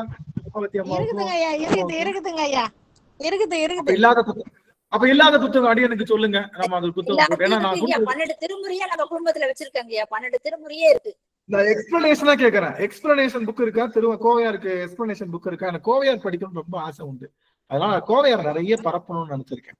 அதனால கோவையார் புத்தகம் நல்லா பதிப்பு நான் கேட்டு உங்களுக்கு அனுப்புறேன். வர்த்தமான் பதிப்பகத்துல இப்ப போட்டிருக்காங்க. இப்ப வர்த்தமான் பதிப்பகத்துல 12 திருமுறையும் 12 வேல்மாறலா போட்டுடலாம். அப்ப அம்மாவுக்கு ஒரு வேல்மாறல். சரி, ஓகே, அதுக்கு தூள் கலப்பிடலாம். அப்போ ஆறுதல் பரிசாக சாருமதி அம்மா மற்றும் சுதாம்மா அவர்களுக்கு வேல்மாறல் புத்தகமும், கலாவதி அம்மாவுக்கும் நம்ம பிரேமா அம்மாவுக்கும் அந்த புத்தகம் என்ன புத்தகம் நம்ம இன்னைக்கு அம்மாட்ட கேள்வி டிஸ்கஸ் பண்ணிட்டு அதை அவங்க போட்டோம். புத்தகம் வந்ததுக்கு அப்புறம் புத்தகத்தை எடுத்து ஒரு போட்டோ எடுத்து அனுப்புங்க. அப்பதான் அடுத்த எல்லாரும் பதில் சொல்லணும்னு எல்லாத்துக்கும் ஆசை வரும். சரிங்களா? சரி. அப்புறம் இன்னொரு புக் இருக்குங்கய்யா, அண்ணாமலை ரெட்டியார் எழுதின காவடி சிந்து இருக்குங்கய்யா. 24 பாடல்கள் தான். அண்ணாமலை ரெட்டியார் எழுதின 24 காவடி சிந்து பாடல்கள் இருக்கு. அதுல அந்த மாதிரி ஒரு 24 பாடல்கள் தான் இருக்கு. அது எல்லாருக்கும் ரொம்ப ஈஸியாவே கொடுத்துக்கலாம். பாடுறதெல்லாம் வந்து மதிலாவுக்கு பாடுறதெல்லாம் அம்மாவுக்கு பாட்டு புத்தகம், மதிலம்மாவுக்கு எல்லாம் பாட்டு புத்தகம் வாங்கி கொடுத்துருவோம். அம்மாவுக்கு என்ன புத்தகம் வேணுமோ சொல்லுங்க, அனுப்பிச்சிருவோம். நம்ம உட்காந்து அதை வந்து அம்மாவுக்கு நம்ம அதை வந்து பரிசு பொருளா கொடுத்துடலாம். அம்மா வச்சு எனக்கு ஒரு ஆல்பம் கிரியேட் பண்ணணும்னு ஒரு ஆசை. திருவாசத்துக்கு ஒரு ஆல்பம் கிரியேட் பண்ணணும். அதை வந்து நம்ம வந்து ஒரு ரெக்கார்டிங் பண்ணி ஒரு ஒரு கேசட்டா போடணும். இல்லாட்டி எல்லாருக்கிட்டையும் நம்ம வந்து எப்படி வேல்மாருக்கு ஒரு ஆல்பம் போட்டிருக்காங்க ஒவ்வொன்றும் பண்றாங்க, அது மாதிரி நம்ம திருவாசகத்துக்கு அம்மாவோட வெர்ஷன்ல ஒரு ஆல்பம் போடணும்னு ஒரு ஆசை. அட்லீஸ்ட் குறிப்பிட்ட திருமுறைகளுக்காவது. அது இந்த வட்டம் ஊருக்கு வந்துட்டு அதை பண்ணி நம்ம வந்து இது வெளியிடுறது வந்து நம்ம சேனல்ல வெளியிடுவோம். ஏற்பாடு பண்ணிடலாம். நம்ம மதிலம்மா வச்சு ஆமா, ஆல்பம் பண்ணிடலாம். நம்ம ஒரு ஸ்டுடியோ லேப் போய் நம்ம பாடுற ஸ்டுடியோக்கு போயிட்டு அந்த மியூசிக் இன்ஸ்ட்ருமெண்ட் எல்லாம் அவங்களை வாசிக்க வச்சு கடைசி இது பண்ணி அம்மாவோட குரல்ல அட்லீஸ்ட் திருச்சானல் ஒரு நம்ம எடுத்த பதிகம் எல்லாம் போட்டு அதை வந்து நம்மளுடைய வெப் சேனல்ல நம்ம ரிலீஸ் பண்ணிடுவோம். நம்ம சேனல்ல நம்ம லான்ச் பண்ணி ரிலீஸ் பண்ணிட்டோம்னா காப்பி ரைட்ஸ் போட்டுருவோம். இது யாராவது எடுத்து போட்டீங்கன்னா அது எங்களுக்கு தான் காப்பி ரைட்ஸ். நம்ம காப்பி ரைட்ஸ் போட்டு அது எவ்வளவு வியூஸ் வருது, எவ்வளவு பேர் பாக்குறாங்கன்னு சொல்லி நம்ம அதை வந்து நம்ம இது பண்ணுவோம். ஒரு ஆசை, சின்ன ஆசை எனக்குள்ள இருக்கு, அதையும் பண்ணும். சரி, இப்ப என்ன பண்றோம்னா சுடுகாடு, மயான ஞானம், அசையாத ஞானத்துக்கு பேர் சைவ ஞானம்ன்றது மயான ஞானம் தான். அப்ப சைவம்னா என்ன அர்த்தம்? மயானம் தான் சைவம். அங்கதான் ஒண்ணுமே அசையாது, இல்ல அங்கதான் ஒண்ணுமே அசையாது. அதுக்கு எந்த விஷயம் இருக்கு? ஆக சைவம், அதனால சைவனாக இருக்கக்கூடிய எந்த உடலும் இல்லாத இடத்துக்கு பேரு சுடுகாடு. அப்ப இந்த உலகமே அழிந்து போகக்கூடிய, பிரபஞ்சமே அழிஞ்சு போனாலும் அந்த இடத்துல நிக்கக்கூடியவன் யாரு? இருக்கக்கூடியவன் யாரு? நம்ம அப்ப சிவபெருமான். நம்மளோட அப்ப சாமி, வேற யாருக்கு சொந்தக்காரன் இல்ல. நம்ம அப்பன் தான். யாரு போனாலும் அவன் நிற்பான், யாரு அழிஞ்சாலும் அவன் நிற்பான். எல்லா உடல்கள் அழிஞ்சாலும் அவன் உடல் அழியாது. காரணம் அவனுடைய திருமேனி அன்பு திருமேனி, அருள் திருமேனியா இருக்கு. எப்போ நல்லா கவனிங்க, என் உடலும் அழியாது, என்னுடைய உடலும் அழியாது, நம்முடைய உடலும் அழியாது. எப்போ நாம இந்த திருமேனிக்குள்ள அன்பையும் அருளையும் தேக்கிக்கிட்டே இருந்தோம்னா நாமளும் எங்க அம்மா அப்பா மாதிரி அழியாம உடலோடு இருக்கக்கூடிய ஆற்றல் பெறுவோம். இந்த பெரும் செய்தியை சொல்லுவது. இப்போ யாக குண்டத்துல போடுற உடல்கள் எல்லாம் மர உடல்கள், சுடலையில போடுற உடல்கள்லாம் மனித உடல்கள். இதுதான் டிஃபரன்ஸே தவிர வேற டிஃபரன்ஸ் இல்ல. இங்க எலும்பு இருக்கு, அங்க கட்டை இருக்கு, இங்க ரத்தம் இருக்கு, அங்க உள்ளுக்குள்ள பிசின் மாதிரி ஊறக்கூடிய ஒரு விஷயம் இருக்கு. இங்கேயும் இருக்கிறது ஆன்மாதான், அங்கேயும் இருக்கிறது ஆன்மாதான். அப்பேற்பட்ட ஆற்றல் உடையது நம்மளுடைய இந்த சுடுகாடு என்பது எல்லாம் ஒன்றுதான். யாரும் இல்லாத இடத்துல, யாரும் எந்த உடல்கள் இல்லாத இடத்துல சிவபெருமான் இருப்பான்னு சொல்றது மூலமா என்ன செய்யறோம்னா இவன் எல்லாவற்றையும் விட பரத்துவம் உடையவன் சொல்றோம். இன்னைக்கு சுடுகாட்டு வழியா ஏதாவது ஒரு சாமி போயிடுச்சுன்னு வச்சுக்கோங்க, ஒரு பிணம் கிராஸ் ஆயிடுச்சு, கோவில்ல என்ன பண்ணிடுவாங்க? கோவில பூட்டிடுவாங்க. அதுக்கு ஏகப்பட்ட சாஸ்திரம் பண்ணாதான் அந்த கோவில் வந்து தீட்டு காலியும். எல்லா சாமியும் சுடுகாடை பார்த்தா பயப்படும். எல்லா சாமியும் உலகத்துல திருவிழா டைம்ல கொடும்பாவி எல்லாம் கட்டுவாங்க ஐயா. அது ஒரு இது மாதிரி கொடும்பாவி கட்டுவாங்க. அதை ரெடி பண்ணி தனியா எரிச்சுட்டு போவாங்க. நிறைய சாஸ்திரம் உண்டு. இந்த இது தர்பப்புள்ள வச்சு தீயிட்டு அப்படி இருந்துட்டே போவாங்க. நிறைய விஷயங்கள் உண்டு. சரி, ஓகே. நான் என்ன சொல்ல வரேன்னா, எல்லாத்துக்கும் சுடுகாட்டை பார்த்தா பயம். ஏன்? எல்லாரும் செத்துருவாங்க. இவன் ஒருத்தன் தான் அழிவுக்கு, அதனால சுடுகாட்டை பார்த்தா பயம் இல்லை. ஏன்னா இவனுக்கு இறப்பே கிடையாது. இல்ல, இறப்பு இல்லாதவன் ஏன் இறப்பை பார்த்து பயப்பட போறான்? அவன் இறப்பு இல்லாதனால. அதனால மத்த எல்லா கடவுள்களும் இறப்புக்குள்ளானவர்கள். நம்முடைய சிவபெருமான் இறப்புக்கு அற்றவன். ஆகவே சிவம் என்பவன் எல்லா இறைவனை விட தலைவன் அப்படிங்கிறது கோயில் சுடுகாடுன்ற வார்த்தையிலேயே முதல்ல ஆரம்பிச்சு. இதுல கொள்பொழித்தோல் நல்லாட இன்னும் சுவாரஸ்யமான வார்த்தை. அதையும் நம்ம அடுத்த அமர்வுல ரொம்ப சிறப்பா நம்ம ஐயா கேட்டிருந்தாங்க கேள்வி. சரவணையா கேட்ட கேள்விக்கு நம்ம பதில் சொல்ல போறோம். அதனால அடுத்து வருகின்ற வெள்ளிக்கிழமை நாம கொள்புளித்தோல் நல்லாடைங்கிற அந்த அருமையான இடத்தை நம்ம சிந்திச்சு, இந்த சுடுகாடு அப்படிங்கிறத எப்ப கேட்டாலும் பயப்படாதீங்க. ஐயோ இது அமங்கல சொல், இல்லவே இல்லை. மங்கள சொல்லுதான் நம்மளை பொறுத்த வரைக்கும். ஏன் அப்படின்னா சிவபெருமான் இருக்கிற இடம் மங்களம் இருக்கக்கூடும். மத்த இடத்துல சிவபெருமான் இருக்கானோ இல்லையோ, ஆனா இந்த இடத்துல அவன் இருக்கான் அப்படிங்கிறனால அத அமங்கலமா பார்க்க வேண்டிய விஷயம் நம்ம சைவர்களுக்கு கிடையாது. அந்த மயான வைராக்கியம், இந்த மயான ஞானம்தான் எல்லா அருளாளர்களும் செய்வது. காரைக்கால் அம்மையாருக்கு கிடைச்சது மயானம் தான், மயான ஞானம் தான். எங்கதான் போக சொன்னாரு சாமி? இந்த அம்மா போய் எதுக்கு போச்சு? எதுக்கு இந்த அம்மா போய் இமயமலைக்கு போச்சு? அவர் என்ன சொன்னாரு? இங்க வர்றதுக்கு ஏதாவது ஒரு சுடுகாட்டுல நில்லுமான்னாரு. இங்க வர்றதுக்கு ஏதாவது சுடுகாட்டுல நில்லு. அங்க சுடுகாட்டுல நின்று இந்த அம்மா தவம் பண்ணனால அந்த ஞானம் ஒன்று அசையாத ஞானம் கிடைச்சது. அவனுடைய திருநடன தரிசனமும் கிடைச்சது. காரைக்கால் அம்மையார் தான் ஃபர்ஸ்ட் ஆளு, தெரியும் இல்லையா? உள்ளியா சொல்லி போட்டு இந்த திருமுறையை தொடங்குனது காரைக்கால் அம்மையார் தான். அவங்களுக்கு எங்க ஞானம் கிடைச்சதுன்னா சுடுகாட்டுல ஞானம் கிடைச்சது. அந்த ஞானத்தை வச்சுதான் சுடலை பொடி பூசின்னு நம்ம சாமியில் தொடங்குற பாட்டை. சோடுடைய செவியன் தூவன் மதி சூடி காடுடைய சுடலை பொடி பூசின்னு சொல்றோம். ஆக கொஞ்சம் மனசுல இந்த வைராக்கியத்தை வச்சுக்கோங்க. சுடுகாட்டை பார்த்தோ இறப்பை பார்த்தோ பயப்படாதீங்க. இறப்பு என்பது இந்த உடலுக்கு மட்டுமே தவிர ஆன்மாவிற்கு இல்லை. இந்த ஆன்மா இந்த உடல் விட்டாலும் இன்னொரு நல்ல உடலை பெருமான் கொடுக்கலாம். இந்த உடலோடு நம்மளை ஆட்கொள்ளவும் செய்யலாம். அதனால இறப்புக்கு அஞ்சேன், இறப்புக்கு யாரும் பயப்பட வேண்டாம். இரங்கல் செய்தி யாராவது வந்துருச்சுன்னா தீட்டுன்னு நினைக்க வேணாம். நம்ம வீட்டுல அது நடந்துருமோ அப்படின்னு அதை ஒரு பெருசா எடுத்துக்க வேண்டாம். இறப்பு என்பது சைவத்துல கொண்டாடப்படுகின்ற இடமாக சொல்லப்படுகின்றது. இந்த ஆன்மா தன்னுடைய உடலை அதனுடைய பணியை முடிச்சுட்டு நல்லபடியா அந்த உடலை விட்டுட்டு அது அடுத்த பயணத்துக்கு போறத அதுக்கு செலிப்ரேட் பண்ணி அதை அனுப்பிச்சு விடுறோம். நீ அடுத்தபடி நல்லபடியா ஒன்னும் வராத, சப்போஸ் வந்தா நல்லவனா வா அப்படின்னு அதை செலிப்ரேட் பண்ணி அனுப்பக்கூடிய இடம்தான் நம்மளுடைய இறப்பு அப்படிங்கிற. இறப்புக்கு பயப்படலன்னு சொல்லிட்டாலே ஞானம் வந்துடும்.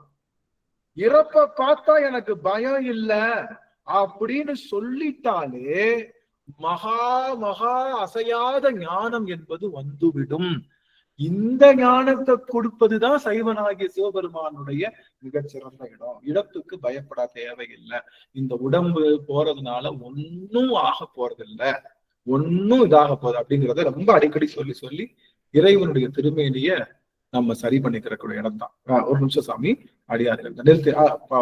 அம்மா வாழ்த்து பாடல் பாடுங்க சாமி, அனுப்பிச்சோம். திருச்சிற்றம்பலம். வான்மையில் வழாது பெய்க மழி வளம் சுரக்க மன்னன் கோன்முறை அரசு செய்க குறைவிலாது உயிர்கள் வாழ்க நான்மறை அரங்கள் ஓங்க நல்தவம் வேள்வி மல்க மேன்மை கொள் சைவ நீதி விளங்குக உலகம் எல்லாம் மேன்மை கொள் சைவ நீதி விளங்குக உலகம் எல்லாம். திருச்சிற்றம்பலம். அனைத்து அடியார் திருவடி தாமர்களை சென்னிமேல் சுட்டி வணங்குகிறேன் ஐயா. திருச்சிற்றம்பலம். திருவடி வணக்கம்.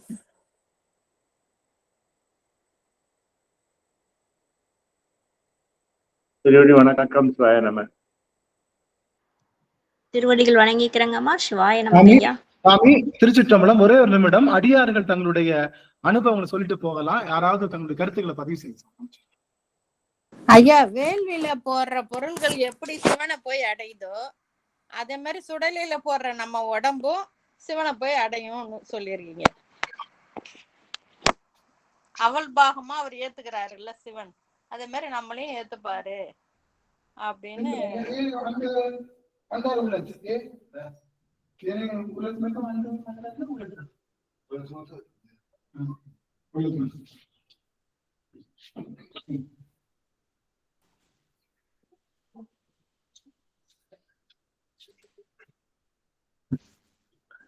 ஆமா, திருச்சிட்டம்பலம். சொல்லுங்க. இப்ப அடியார்கள் தாங்கள் பெற்ற அனுபவங்களை சொல்ல.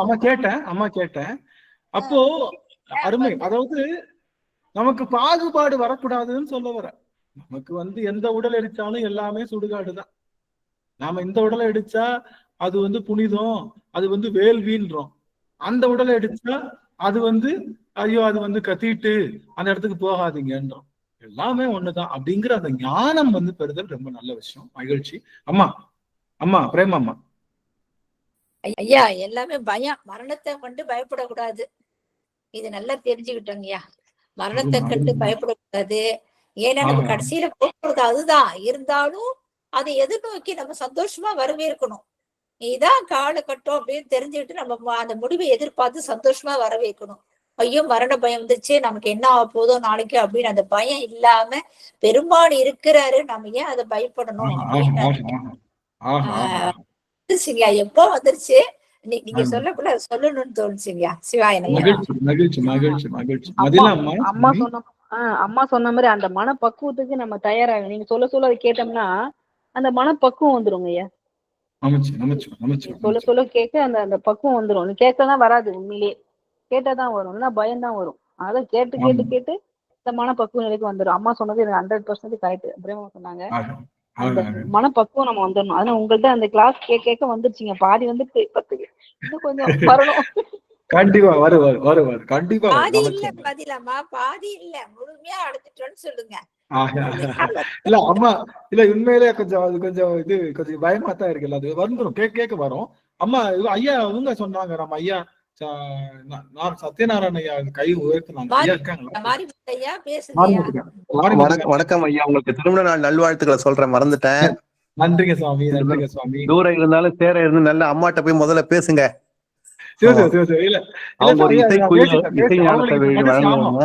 அவங்களுக்கு இப்ப நடு சாமத்துல இருப்பாங்க. ஆமா சரி, நாளைக்கு காலையில பேசுங்க. எங்களோட நிறைய பேசிட்டு இருக்கீங்க. ரொம்ப நன்றி.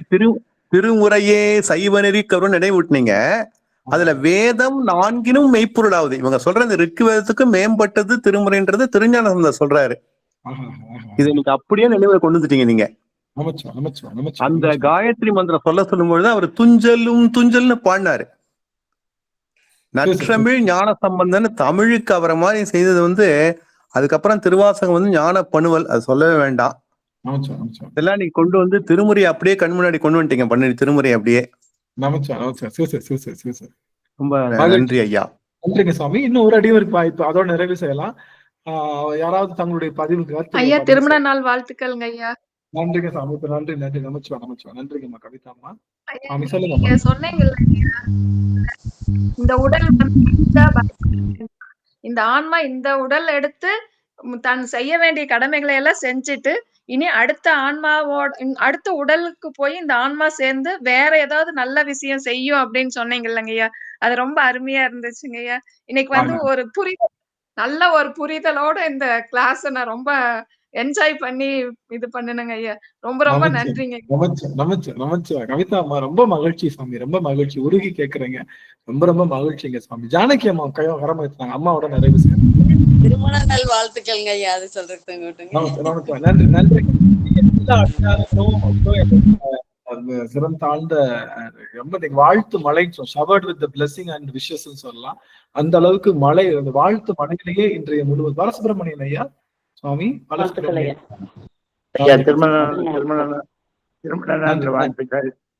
நன்றிங்க சாமி. சிறப்பா சொன்னீங்க. இப்பதான் முதல்ல ஐயாவுடைய பேச்ச நான் கேட்டிருக்கேன். ரொம்ப அழகா இருந்தது. இன்னும் கொஞ்சம் பேசுறதா நாங்க நடத்திட்டே இருந்தோம் ஐயா. ரொம்ப திருமண நாள் வாழ்த்துக்கள் ஐயா.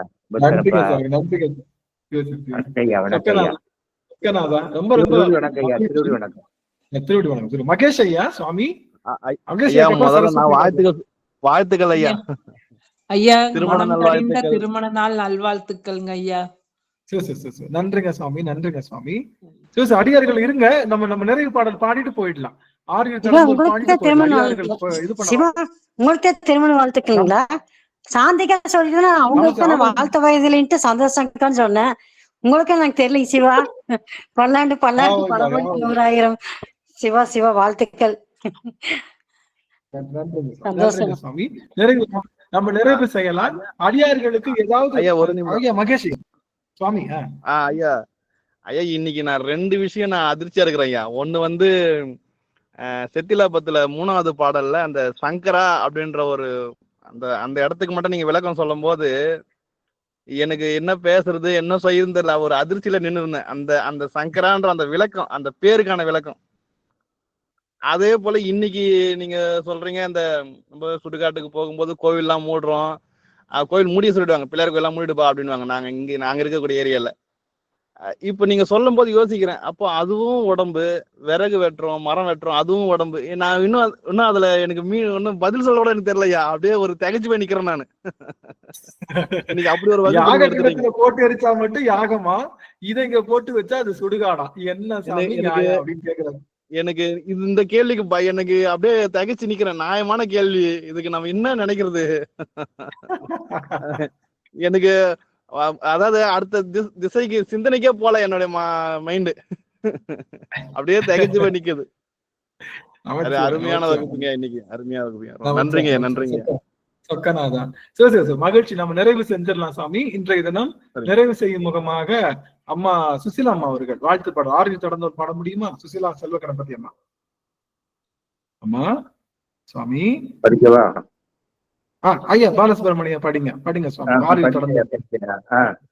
ஆறிரு கடந்தோள் வாழ்க, ஆறுமுகம் வாழ்க, வெறுப்பை குறு செய்த நிவேல் வாழ்க, குக்குடம் வாழ்க, செவ்வேல் ஏறிய மஞ்சை வாழ்க, யானைதன் அணங்கு வாழ்க, மாறிலா வள்ளி வாழ்க, வாழ்க சீரடியாரெல்லாம், மாறிலா வள்ளி வாழ்க, வாழ்க சீரடியாரெல்லாம். திருச்சிதம்பரம். நன்றிங்க ஐயா. எல்லாரும் நம்ம அடுத்த வருகின்ற வெள்ளிக்கிழமை நம்ம இன்னும் சிறப்பான செய்திகளை பார்க்க இருக்கின்றோம். ரொம்ப மகிழ்ச்சி. இன்றைய தினம் நம்ம நிறைய சிந்தனைகள் சிந்திச்சிருக்கோம். அடியார்களுக்கு அது ரொம்ப பயனுள்ளதா இருக்கும்னு நினைக்கிறேன். அடியார்கள் உத்தரவு வாங்கிக்கலாம். சிவாய நம. திருச்சிதம்பரம். நன்றி.